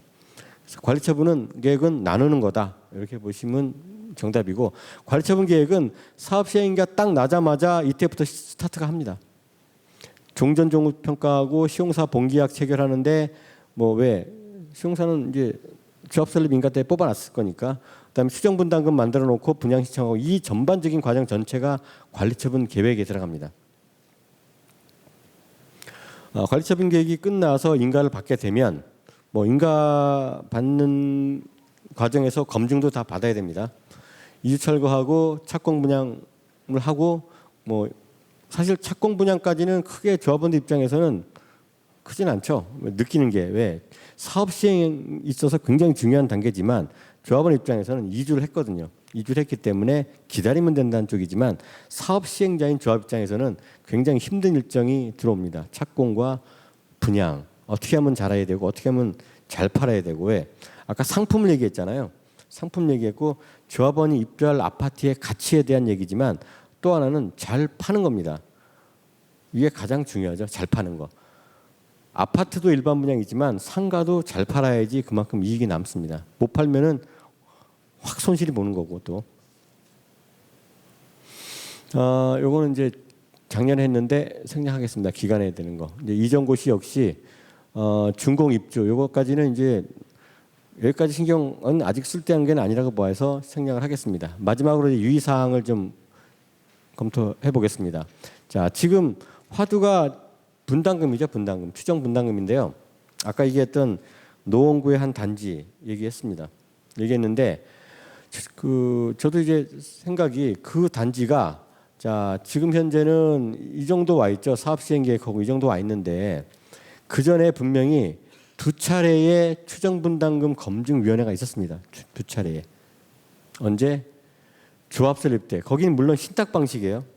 신탁 방식이기 때문에 신탁사 이제 지정개발자 지정 전에 추정분담금 검증위원회를 했을 겁니다 아마 구청에서. 그 다음에 사업시행 동의 받을 때 추정분담금 또 했을 거예요. 그래서 요 앞 단계에서 좀 분담금이 현실화된 분담금이 나왔었으면 뒷 단계에서 좀 어려움은 적었겠죠. 근데 여기는 굉장히 악재가 있었던 게 요 앞 단계가 기억하는 게 아마 재작년 말이었을 텐데 그때 공사비는 지금처럼 이렇게 엄청난 상승폭이 있지는 않았어요. 이때는 공사비 우리가 계획할 때 한 550에서 580 정도로 생각했을 때 그때 당시에요. 이 단지가. 그리고 신탁을 하면서 이제 신탁사도 참여하면서 그때도 예측했겠죠. 신탁으로 했기 때문에 공사비를 낮출 수 있는 것 쪽으로 낮춘다고 노력을 했겠죠. 근데 불과 2, 3년 사이에 공사비가 폭등을 해버린 거예요. 또 그만큼 또 올라간 거죠. 또 어쨌든 재개발정책 사업에 있어서는 의무적으로 받아야 할 게 있습니다. 추정분담금 검증위원회를 통과를 해야지만 토지 소유자 또는 조합원들한테 분담금을 통보할 수가 있어요. 통보해야지만 동의를 구할 수가 있습니다. 언제 법 개정돼서 정비계획 수립할 때 한번 해야 되고요. 조합 설립 동의서를 받기 전에 추정분담금을 통지를 해야 되는 통지 전에 구청에서 하는 검증위원회를 통과를 해야 돼요. 또 사업시행 인가 신청하기 전에 총회하죠. 총회 전에 해야 됩니다. 그리고 분양 신청 전에 관리처분 이때에 추정분담금 검증을 해야 된다. 이게 중요한 절차 중에 하나입니다. 그래서 이때의 조합원들은 이 추정분담금을 보고 동의할 수 있으면 동의하고 또 의견을 낼 거 있으면 내게 됩니다. 사례 한번 보시겠습니다. 이 사업성에 대한 사례인데요. 이거는 3월 달에 있었던 얘기인데 아주 특이한 케이스입니다. 특이한 케이스. 이게 일반적인 케이스지 않아요. 재개발인데요. 종전자산이 1,000억이었습니다. 조합 설립지. 그 조합 설립이 굉장히 오래전 얘기. 2018년 오래됐습니다. 종후자산 평가는 2,800억. 종후자산은 뭐다? 일반 분양 수입하고 조합원 분양가 총액이에요. 다. 정비사업비, 공사비하고 다 이거 더하니까 1,750억. 비례율이 103%. 비례율 공식은 종후자산 빼기 정비사업비를 종전자산으로 나눈 겁니다. 103% 나왔어요. 근데 이 사업은 독특하게 2024년 올해 사업 시행인가 신청을 했어요. 근데 종전자산이 2배 이상 늘었습니다. 2,300억. 감정평가하기 이렇게 늘 수는 없어요. 이 얘기는 구역계가 바뀐 겁니다. 구역 위치 자체나 면적이 아예 바뀌어버린 거예요. 그렇게 예상할 수밖에 없죠. 1,300억이 늘어났습니다. 종전자산은. 종후자산은 2,800억인데 7,400억이 됐어요. 어마어마하게 늘어났습니다. 종후자산. 얘기는 조합원 분양가 총액하고 일반 분양가 총액이 늘어났다는 거예요. 종후자산이 늘어났다는 건 좋은 거예요. 매출이 늘어난 거거든요. 4,600억이 증가했습니다. 무려. 근데 사업비도 공사비도 늘어나고 설계비 이런 거 다 늘어났어요. 얼마큼 늘어났냐? 3,050억이 늘어났습니다. 지금에 있어서 비례율을 계산했더니 아까 얘기했죠. 비례율 계산은 종후자산 빼기 정비사업비를 종전자산으로 나눈 겁니다. 106%가 나왔어요. 비례율이 103%에서 106%. 이게 추정분담금 검증하는데 맨 앞 페이지에 이게 있습니다. 이걸 보고 비례율이 증가했네? 어떻게 생각하세요? 사업성이 좋아졌다고 보십니까? 이거는 절대 사업성이 좋아진 게 아니에요. 비례율이 올라갔네 했을 때는 전제가 뭐다? 종전자산 금액이 똑같은 경우에만 해당합니다. 이 경우는 해당이 안 돼요. 자, 이걸 딱 보는 순간 뭘 봐야 되냐? 이걸 봅니다. 종후자산하고 정비 요 두 가지만 딱 봅니다. 저는. 그래서 심의를 딱 하자마자 저는 이 얘기했어요. 조합원 한 명당 분담금이 3억 정도 늘어났겠네요. 라고 저는 얘기했습니다. 짐작을 딱 통박을 잡아서 뒷페이지 보지도 않고. 왜 그랬을까요? 조합원이 500명인데 이 종후자산 중에서 조합원이 차지하는 건 약 70% 정도 돼요. 나머지 30%가 일반 분양이에요. 그러면 딱 보면은 자, 정비사업비가 3,050원이 늘어났어요. 분담금이 3,000억이 늘어났다는 거거든요. 500명이 낼 분담금이 3,000억이 늘어난 거예요, 이게. 근데 일반 분양분이 3,000억 늘어나면은 제로가 돼요. 플러스 마이너스. 근데 일반 분양분은 자, 종후자산의 70%가 조합이고 일반 분의 30%죠. 요거에 30% 하니까 1,500 정도, 1,500 정도 되죠. 사업비는 3,000억 늘어나는데 일반 분양 수입은 1,500만 늘어난 거예요. 그러면 1,500억이 적자가 생긴 겁니다. 이걸 딱 봤을 때. 비례율이 늘어난 게 이게 중요한 게 아니고 정비사업비 늘어난 거고 요 일반 분양 이 중에서 일반 분양분 늘어난 게 얼마냐. 이것만 보고 분담금을 딱 판단하면 되는 겁니다. 얼마 늘어났다. 그러면 3억에서 3.4억이 분담금이 증가한 겁니다. 그래서 우리가 볼 때는 자, 지금 분담금 이슈가 큰데 무조건 정비사업비를 보는 거고 무조건 일반 분양을 보게 됩니다. 그래서 우리가 이제 그 추정분담금 심사를 하잖아요. 그러면 이제 제가 보는 일반적인 체크 포인트입니다. 현실을 반영하지 못하는 사업비. 자, 지정개발자 사업 방식이에요. 신탁이나 공공이 지정개발자 들어간 건데, 자, 공사비 단가를 아까 그 구역이에요. 아까 좀 전에 나왔던 표. 평당 80만 원 낮게 책정을 했습니다. 그러면 평당 80만 원 낮게 책정을 하잖아요. 그럼 80만 원 낮은 금액이 만약에 1,000억이 만약에 500억이다. 500억만큼 사업비가 줄은 거잖아요. 근데 조달 비용 자체는 어딘가 있어야 돼.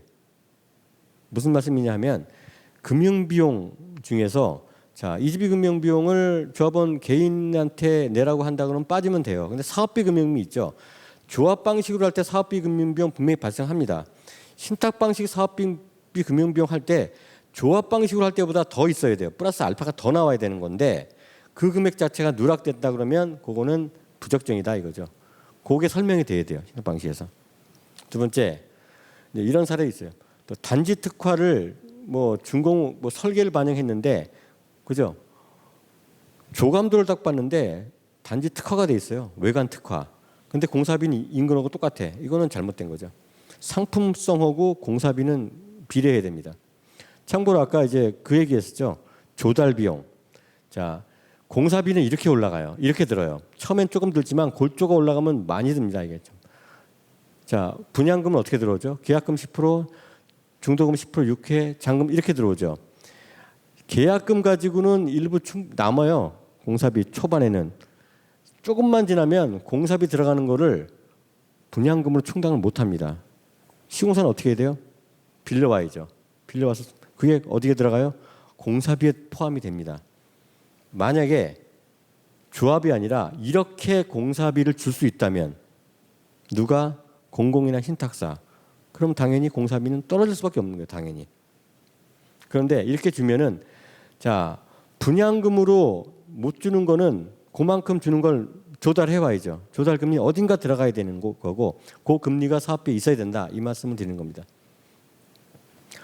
자, 현실을 반영하지 못하는 사업비 또 하나 보시면 사례를 보시면은 설계비를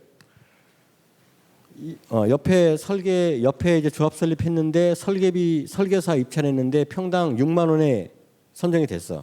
우리도 평당 6만 원 곱하기 얼마. 그 구역도 평당 6만 원 곱하기 연면적. 요거는 부적정입니다. 저한테는. 한 번이라도 사업 시행 계획 변경 안 할 자신 있으면 그대로 가시면 되는데 거의 다 해요. 한 번 하면은 설계비는 50에서 70% 이상 더 올려놔야죠. 두 번 하면 더 올라갑니다. 그 금액 반영하라는 완성 예측 반영하라는 거고요. 또 이런 경우도 있어요. 부가가치세에 대해서 조합원 분양 85제곱미터 초과분은 오해를 하는 거예요. 조합원은 부가세 대상 아니다. 맞죠? 아닙니다. 그런데 그 일반 부가세 원칙에 따라서 매출세 빼기 매입세액으로 계산을 해가지고 부가세를 계산해서 반영하는 사례를 가끔 나와요. 누가? 미안하지만 조합 방식이 아니라 지정개발자 방식에서 우리는 그 모든 사람이 다 전문가가 아니는 거죠. 조합원 분양분 주택 이거는 좀 나중에 궁금하시면 문의하시면 됩니다. 조합원 분양분 주택은 부가세 계산 시 매출을 0으로 봐야 되기 때문에 매입세액 전체가 비용으로 산입돼야 된다. 어렵죠? 어려운데 뭐 그냥 여기까지만 보시면 전문가들은 아세요. 보통 사업 시행하다 보면 나옵니다. 그래서 부가세는 다 집어넣는다. 그러니까 매출이 0이어도 부가세 매입세액은 다 반영해야 된다. 이 얘기를 드린 겁니다. 뭐 나머지는 읽어보시면 되고요.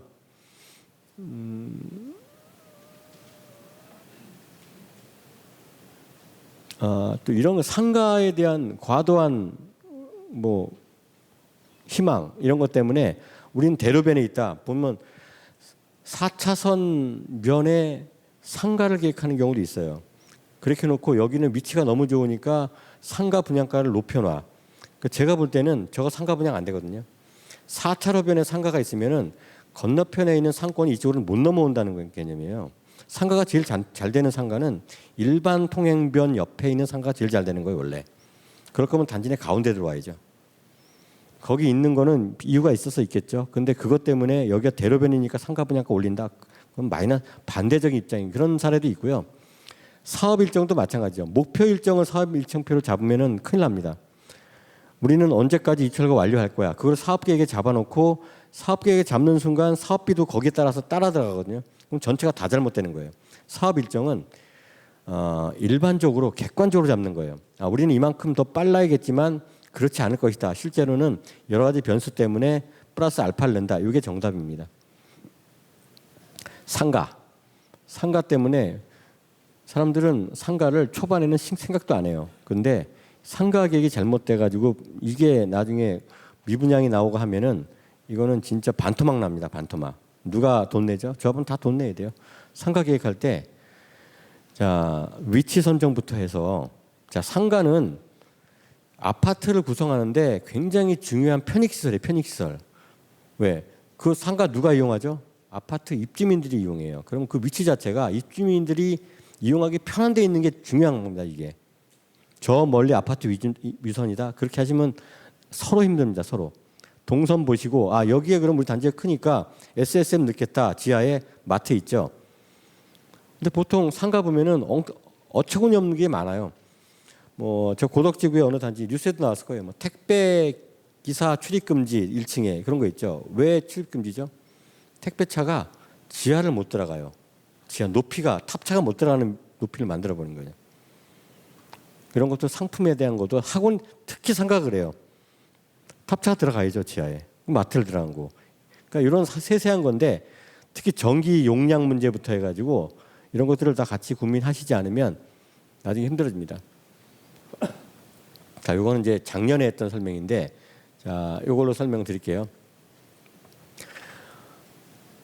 자, 34평 아파트 지을 때 비용이 얼마 들까를 한번 생각을 요거 가지고 한번 해보겠습니다. 네 사람이 있습니다. 네 주택이 있어요. 각각 토지는 11.3평씩을 갖고 있어요. 11.3평. 건물 20평. 재건축을 하기로 했습니다. 우리가.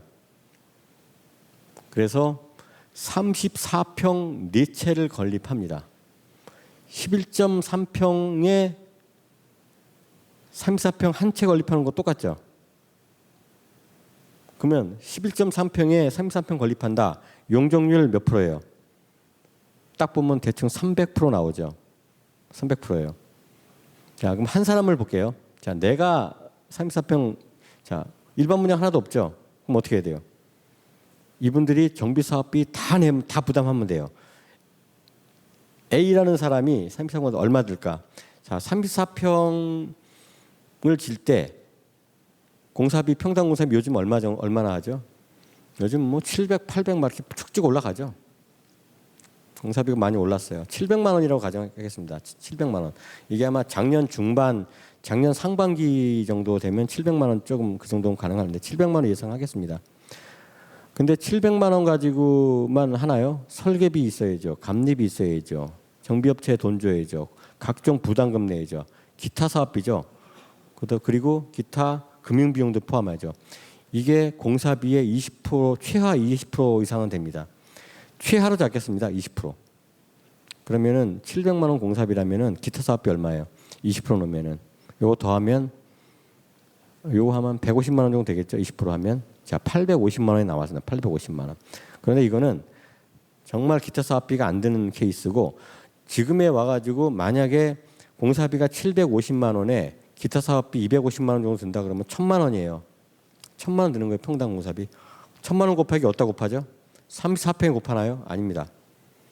연면적에 곱해야 돼요. 34평은 분양 면적입니다. 34평은 분양 면적이기 때문에 지상 연면적하고 거의 비슷해요. 지하에 얼마큼 들어가 있다고 그랬죠? 지상에 60% 이상 들어간다고 했어요. 그러면 연면적 대충 계산하면 33평 연면적 얼마 나올까요? 한 51평 나옵니다. 평당 850만 원이라면 4.3억 나와요. 33평 한 채 짓는데. 이것도 평당 공사비가 700만 원이고 기타 사업비가 20% 이내인 경우에만 해당하는 거고 지금처럼 공사비가 올라가고 상품을 좀 올리잖아요. 그레이드를 올리면은 평당 800까지 올라가죠. 그죠? 공사비가. 그리고 또 기타 사업비도 그만큼 올라갑니다. 200. 평당 1000이라고 하면 어떨까요? 33평 짓는데 아까 51평 정도 된다고 했죠. 5억 1000만 원 나와요. 5억 1000만 원. 분담금이. 이게 현실입니다.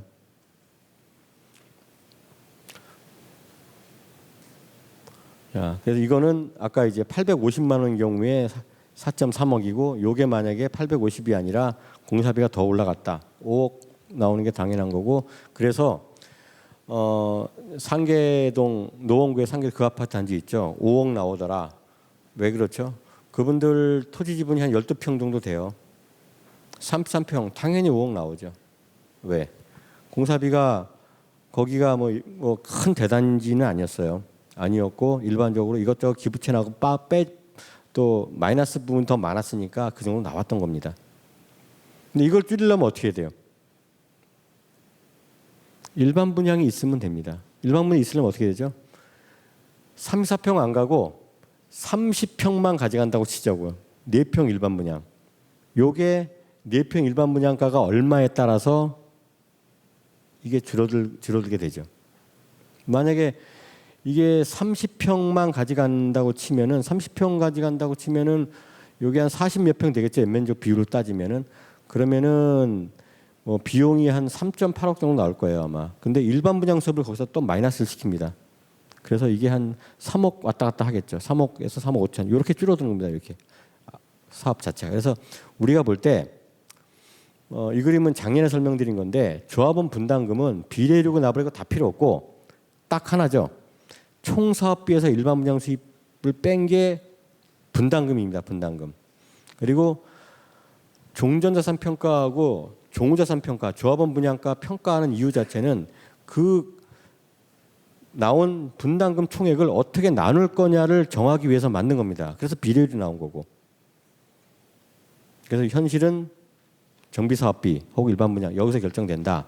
그리고 만약에 그 서울이 아니고 그 현상이 더 지방으로 갔다 치면 어떻게 될까요? 일반 분양도 있어. 자, 서울은 그래도 일반 분양하면 평당 3,000원 받잖아요. 서울을 딱 벗어나는 순간 이게 2,500이 되고 2,000이 됩니다. 공사비는 똑같은데 분담금이 계속 늘어나는 거예요. 그래서 서울 강남 대치동이 분담금이 싸요. 왜 싸죠? 짓는 건 똑같죠. 33평 짓는 거는 똑같습니다. 똑같은데 만약에 일반 분양분을 요만큼 더 있다고 치면은 여기에서는 평당 4천에 일반 분양하는데 거기는 8천에 일반 분양한다고 치잖아요. 그만큼 분담금이 줄어드는 거예요. 그게 사업성의 원리입니다. 그런데 우리는 아까 이제 네 사람이 이제 똑같았는데 네 사람이 다릅니다. 네 사람이 각 틀려요. 어떤 사람은 작은 평, 어떤 사람은 큰 평, 종전에 가지고 있는 사람들이 이 사람들이 이제 좀 생각이 달라집니다. 왜? 앞서서 있었던 데는 똑같기 때문에 서로 그냥 n분의 1만 하면 되는 거예요. 내 채 가져갈 때. 근데 이제는 달라요. 출자하는 금액이 달라요. 어떤 사람은 24평이고 어떤 사람은 11평짜리였어요. 중전이. 이 사람들이 출자를 하잖아요. 그리고 이 사람들이 이런 아파트를 짓습니다. 짓고 요 사람들이 조합원 분양을 이만큼 가져갈 거고 나머지 일반 분양할 거예요. 자, 이 아파트를 질 때 이 조합원, 이 출자자들이 부담하는 건 뭐죠? 이 아파트 짓는 총액을 부담합니다. 전체. 총 사업비를 부담하죠. 남이 부담해 주는 거 없습니다. 공사비도 이 사람 다 부담해야 되죠. 근데 일반 분양이 있다고 그랬잖아요. 일반 분양분이 있으면은 요 금액을 뺀 금액을 이 네 사람이 분담을 합니다. 그런데 이 네 사람은 서로 각각의 경우가 달라요. 어떤 사람은 21평, 어떤 사람은 단독주택을 사는 사람이야. 그거 어떻게 구분해? 어떻게 나눠요? 평가해서 돈으로 환산하면 됩니다. 이 사람이 또 어떤 사람은 남향의 로얄층, 이 사람은 동향의 로얄층, 어떤 사람은 1층까지 가. 다르잖아요. 어떻게 나눌 거예요? 평가를 해서 돈으로 환산하면 되죠. 그 환산한 내용에서 나누는 게 방법이 비례율. 평가와 평가, 그 다음에 그걸 비례율로 만듭니다. 그래서 비례율 공식은 이렇게 되죠. 분모의 종전자산 평가하고 분자의 일반 분양 수입 플러스 조합원 분양가 총액에서 총사업비를 빼죠. 이걸 하나하나 보면요. 일반 분양 수입하고 총사업비 이 두 개를 가지고 분담금 총액을 만듭니다. 이미 만들어져 있어요. 이 산식 두 개가 이미 분담금 만들어져 있고 분모에 있는 종전산 평가에 분자에 있는 조합원 분양가 이 두 개가 나누는 금액을 나누게 됩니다. 조합원별로. 요 역할을 하는 게 비례율이다 보시면 되고 비례율이 뭔지 아셨죠? 그러면 나누는 도구구나. 그 얘기는 사업성을 나타내는 지표는 아니라는 거예요. 비례율이. 사업성을 관리하는 지표는 되죠. 종전자산 금액이 똑같고 처음에 100% 시작했는데 이게 90%가 됐더라. 사업성 떨어진 건 맞아요. 근데 이 100%다 90% 자체가 사업성을 나타내는 수치는 아니다.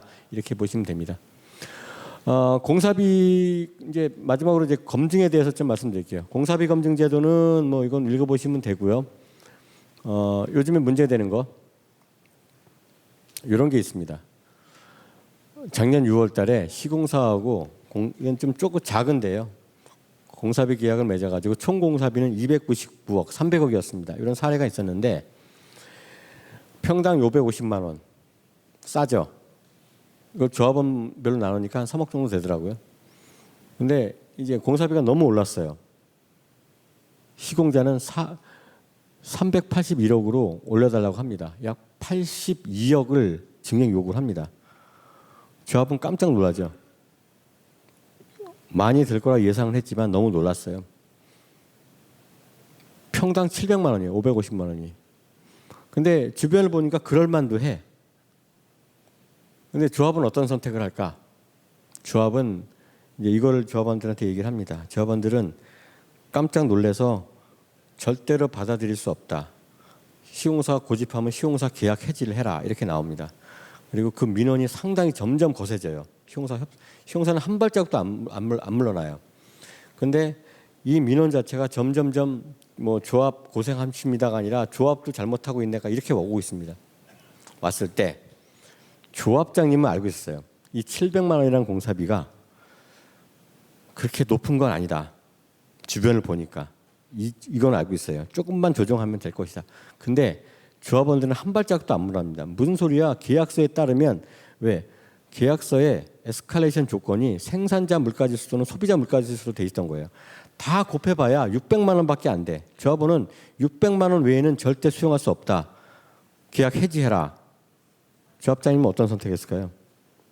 이런 선택했습니다. 고민은 많았겠죠. 계약 해지를 하면 시공사 자르는 거죠. 한번 새로운 시공사 선정을 해야 돼. 힘들어 죽겠죠. 귀찮죠. 근데 700만 원의 입찰을 될지 안 될지는 잘 모르겠어. 지금 옆 단지 보니까 720만 원이야. 근데 만약에 내가 해지 안 하고 이 시공사를 가져간다 그러면은 지금 상황상 내가 잘려. 내가 잘리면 누가 잘려요? 시공사 잘려요. 자, 둘 잘릴 것이냐 하나 잘릴 것이냐 판단해요. 둘 잘린 다음에 어차피 또 다시 사업 재개하려면은 또 한 반년 동안 쌈박질하고 또 집행부 만들고 이렇게 해야 돼. 그리고 시공사 선정하면 과연 얼마에 입찰할까? 자, 이런 고민을 합니다. 자, 어떤 선택을 냈을까요? 합리적 선택을 내렸어요. 나 살고 시공사 잘랐습니다. 그게 합리적이었을 거예요, 아마. 그리고 다시 입찰을 했더니 700만 원에 입찰 아무도 안 들어오고 730에 입찰 안 들어오고 750까지 가 있는 상태입니다. 아직 안 들어왔어요. 속이모기 때문에. 이 상태에서 조합원들이 민원이 발생해가지고 이제 분쟁이 또 생겼습니다. 민원 내용에는 조합장이 잘못했다. 왜 잘랐냐 이렇게 나옵니다. 그래서 제가 이제 조합원들한테 얘기를 했습니다. 근데 조합장이 그때 안 잘랐으면 조합장 자를 거 아니었습니까? 이게 솔직히 얘기해보세요. 했더니 그것도 그럴 거라고 이제 얘기합니다. 그래서 자, 이런 문제들이 지금 나오고 있어요. 여기저기서. 근데 이거를 뭐 딱히 이제 뭐 솔루션 정답은 없어요. 뭐 입찰 참여 부족으로 유찰되는 사례 뭐 잠실도 그런 사태가 벌써 있고 가로주택 소규모는 더 많이 발생하고 있습니다. 지금. 문제가 이 시공사와의 공사비 문쟁이 시공사와 조합 간의 분쟁에서 확대돼서 조합과 조합원 간의 분쟁으로 이게 여기까지 이어져 버리면 가뜩이나 조합원 탄력을 받아가지고 싸워야 되는데 못 싸운다는 거죠. 또 이런 아까 좀 전에 있던 사례 같은 결과가 또 나옵니다. 가장 문제가 지금 되고 있어요. 지금 여기저기서.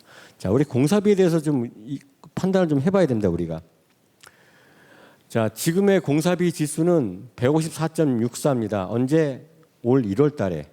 그리고 지금 6월인데 내렸냐? 안 내렸습니다. 앞으로 내릴 것이냐? 안 내릴 것 같아요. 근데 자, 지금 공사비가 오른 것도 문제지만 다른 게 또 문제가 있습니다. 지금. 자, 시공사는 수주를 지금 줄이고 있죠. 지금 아주 목 좋은 데 아니면 쳐다도 안 봅니다. 시공사가. 입찰 참여 안 해요. 공사비를 더 준다고 하는데 안 해요. 왜 안 하죠? 공사비 더 준다는데. 시공사가 이만큼 올랐어. 그러면 지금 입찰 들어가면 뭐 750, 780 이렇게 입찰해요. 시공사는 남는 장사예요. 그런데도 이 시공사 참여 안 합니다. 그러니까 우리는 알고 있어야 되는 게 필요해요. 우리가. 왜? 시공사는요. 지금은 돈 많이 버는 게 중요한 게 아니고 살아남는 게 중요한 겁니다. 지금. 이런 시기에서는 시공사는 수주를 안 하는 게 답이에요. 근데 우리는 시공사가 안 들어온다고 공사비만 계속 올린다. 그게 답이 아니죠. 무슨 말씀이냐면 2012년 11, 12, 13, 14, 15, 16 요때에 시공사들은 신규 참여 안 했습니다. 물론 이때는 조합원들도 우리 재개발재건축 안 할래 구역 해제했어요. 그때. 해제 신청했어요.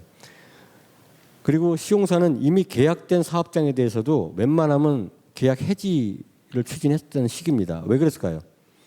하면 돈 되는데 좀만 참으면. 요때랑 지금이랑 비슷한 게 고금리보다는 이때는 다른 거죠. 2011년 초하고 2010년에 발생한 부산 쪽에 있는 이제 저축은행 사태 자체가 우리나라 개발 사업의 신용을 다 망가뜨렸죠. 완전 신용이 제로가 된 상태에서 시공사들은 살아남아야 됐습니다. 이때는. 지금 개발 환경 어때요? PF 사업 뉴스 보면은 맨날 위험하다 했죠. 이럴 때 시공사들은 무슨 생각을 하죠? 긴축. 그리고 돈 들어가는 거 수주 안 합니다. 어떤 수주를 해요? 광급공사만 합니다. 광급공사. 얘는 공사하면 따박따박 줘요. 재개발재건축 그래요? 안 돼요. 5년 후에 매출 나올 거를 5년 전에 계약을 해요. 선투자 되고 인건비 투입되고 다 투입됩니다. 그리고 계약 체결하고 관리 처분하고 그때 계속 투입만 해요. 착공하고도 남한테 돈 빌려야 사도업체 돈을 줘. 이런 사업을 지금 할 때가 아니에요. 돈은 남아도 그래서 지금의 시공사를 보는 눈 자체가 야 돈이 싸서 안 들어온다 그렇게만 보지 마시고 현상을 좀 보시면서 판단을 하시는 거죠 지금. 우리 대형방안 보시면요. 지금은 이제 또 제가 좀 안타까운 게 뭐냐면 공사비는 올랐잖아요. 공사비 올랐는데 공사비 오른 만큼 분담금이 올랐을까? 더 올랐어요 지금. 그 얘기는 공사비 말고도 우리가 너무 사업 초반에 장밋빛을 너무 보여준 거죠. 목표 지향적으로. 보면 이제 다른 데 공사비 분담금 폭등 때문에 이제 보면은 공사비 증가만 원인이 있는 게 아니에요. 공사비는 자 50만 원 증가하잖아요. 평당. 그러면 조합원당 4천에서 5천만 원 증가하는 거예요. 50만 원 증가할 때. 공사비 평당 100만 원이 올라가는 게 어마어마하게 올라가는 겁니다. 그럼 조합원당 8천에서 1억 정도 올라가요. 그 정도. 그런데 우리는 분담금을 보면 2억이 올랐대, 인당. 그 얘기는 뭐예요? 다른 쪽에서 원인이 있던 거죠. 사업 초반에 장밋빛, 그거는 굉장히 조심하셔야 됩니다. 현실적으로 정비사업비를 잡고 하셔야 되고 시공사와도 합리적 협상 전략, 돈만 가지고 되는 게 아니고 시공사가 어떤 경우에는 좀 본인이 좀 소규모다 아니면 또 자기가 여기에 목표하는 데가 아니다 그러면 시공사는 계약 해지를 원하는 경우도 있어요. 아까 얘기했던 사례 있죠. 조합 혼자 잘릴 거냐 시공사랑 같이 잘릴 거냐. 그 사업은 제가 앞뒤를 딱 보니까 시공사는 계약 해지를 원했던 거예요. 원래 딱 봐도. 그런 경우도 있습니다. 그래서 좀 합리적으로 전략적으로 하라. 공사비 검증제도 있습니다. 이거는 적극 활용하시기 바랍니다. 일단 굉장히 저희한테는 상당 부분 유의사항이나 이런 것도 많이 자문하기 때문에 하시고 관리처분 계획에 대해서는 검증 대상입니다. 이것도 웬만하면 다 관리처분 검증은 저희 부동산으로 다 들어온다고 보시면 돼요. 참고로 이제 하나 또 유의하실 게 요거 하나. 지금 시간이 좀 많이 갔는데, 아이고 45분이네. 다 끝났습니다. 요거 하나만.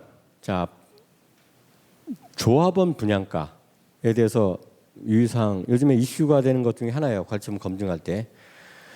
조합에서는 조합원 중에서 전용 면적이 많은 분에 대해서는 두 채까지 주죠. 그러니까 1+1이라고 부르는데, 근데 일부 조합에서 +1에 대해서 일반 분양 가격으로 책정해가지고 관리처분 계획에 집어넣어서 와요. 근데 이런 사례예요, 보통. 하필이면 조합장님이 집이 커, 넓어, 전용 면적이 커요. 그럼 두 채까지 가능하잖아요, 전용 면적 범위 내에서.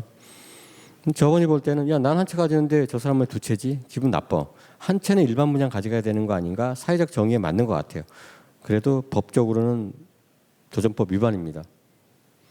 무조건 조합원한테 분양되는 주택은 감정평가 금액으로 하도록 법에 정해져 있어요, 아예. 그래서 그런 쪽은 임의대로 하시는 거 안 되고 조합 정관에 넣어도 안 돼요. 법에 정해져 있는 거기 때문에. 어떻게 돼 있다? 조합 분양가는 이렇게 돼 있습니다.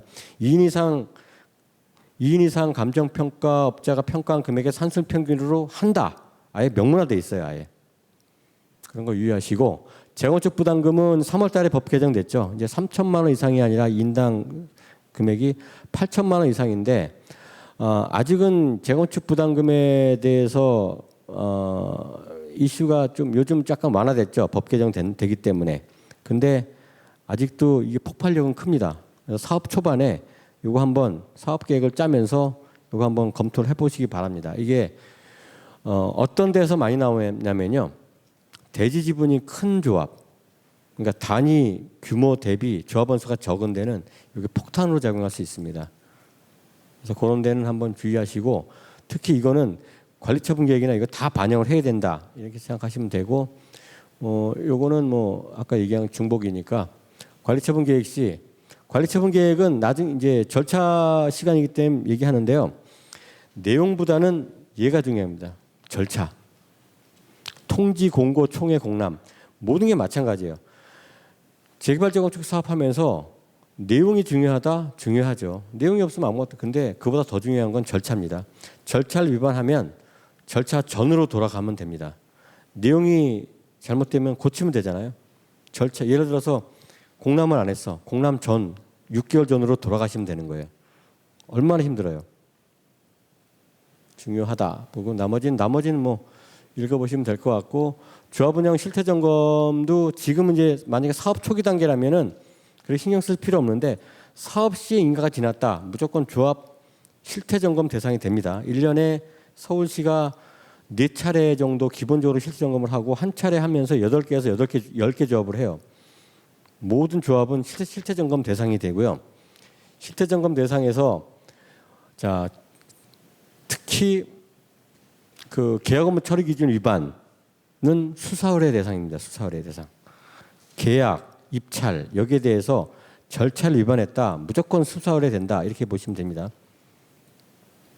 뭐 사례는 자격이 없는 업체한테 주거나, 그다음에 뭐 입찰 기준을 위반했다. 그리고 용역 범위에 미포함된 업무를 임의로 추가 계약했다. 다 수사 의뢰 대상이 됩니다. 유의하시고, 자금 차입하는 것도 유의하시고, 자금 차입이 딱 결정됐다, 필요하다, 그럼 무조건 총회하셔야 된다. 이게 중요한 사항이고요. 이건 성과금은 이건 생략하겠습니다. 나머지는 읽어보시면 되고, 어떤 신태 점검은 국토부도 발간했고, 국토부가 책을 발간했다는 얘기는 저희 부동산에서 만들었다는 거가 되겠죠. 이거는 찾기 어려워요. 대신 서울시 실태점검 사례집은 정보 몽땅 사이트 가면은 볼 수 있습니다. 그거 보시고 이제 이해를 하시면 됐고요. 뭐 뒷부분은 제가 많이 생략을 했는데, 왜냐하면 뒷부분은 검증과 점검에 대한 영역인데 한번 읽어보시면 될 정도로 어렵진 않습니다. 여기까지 좀 늦었는데 강의는 마치고 궁금한 거 있으면 질문하시기 바랍니다.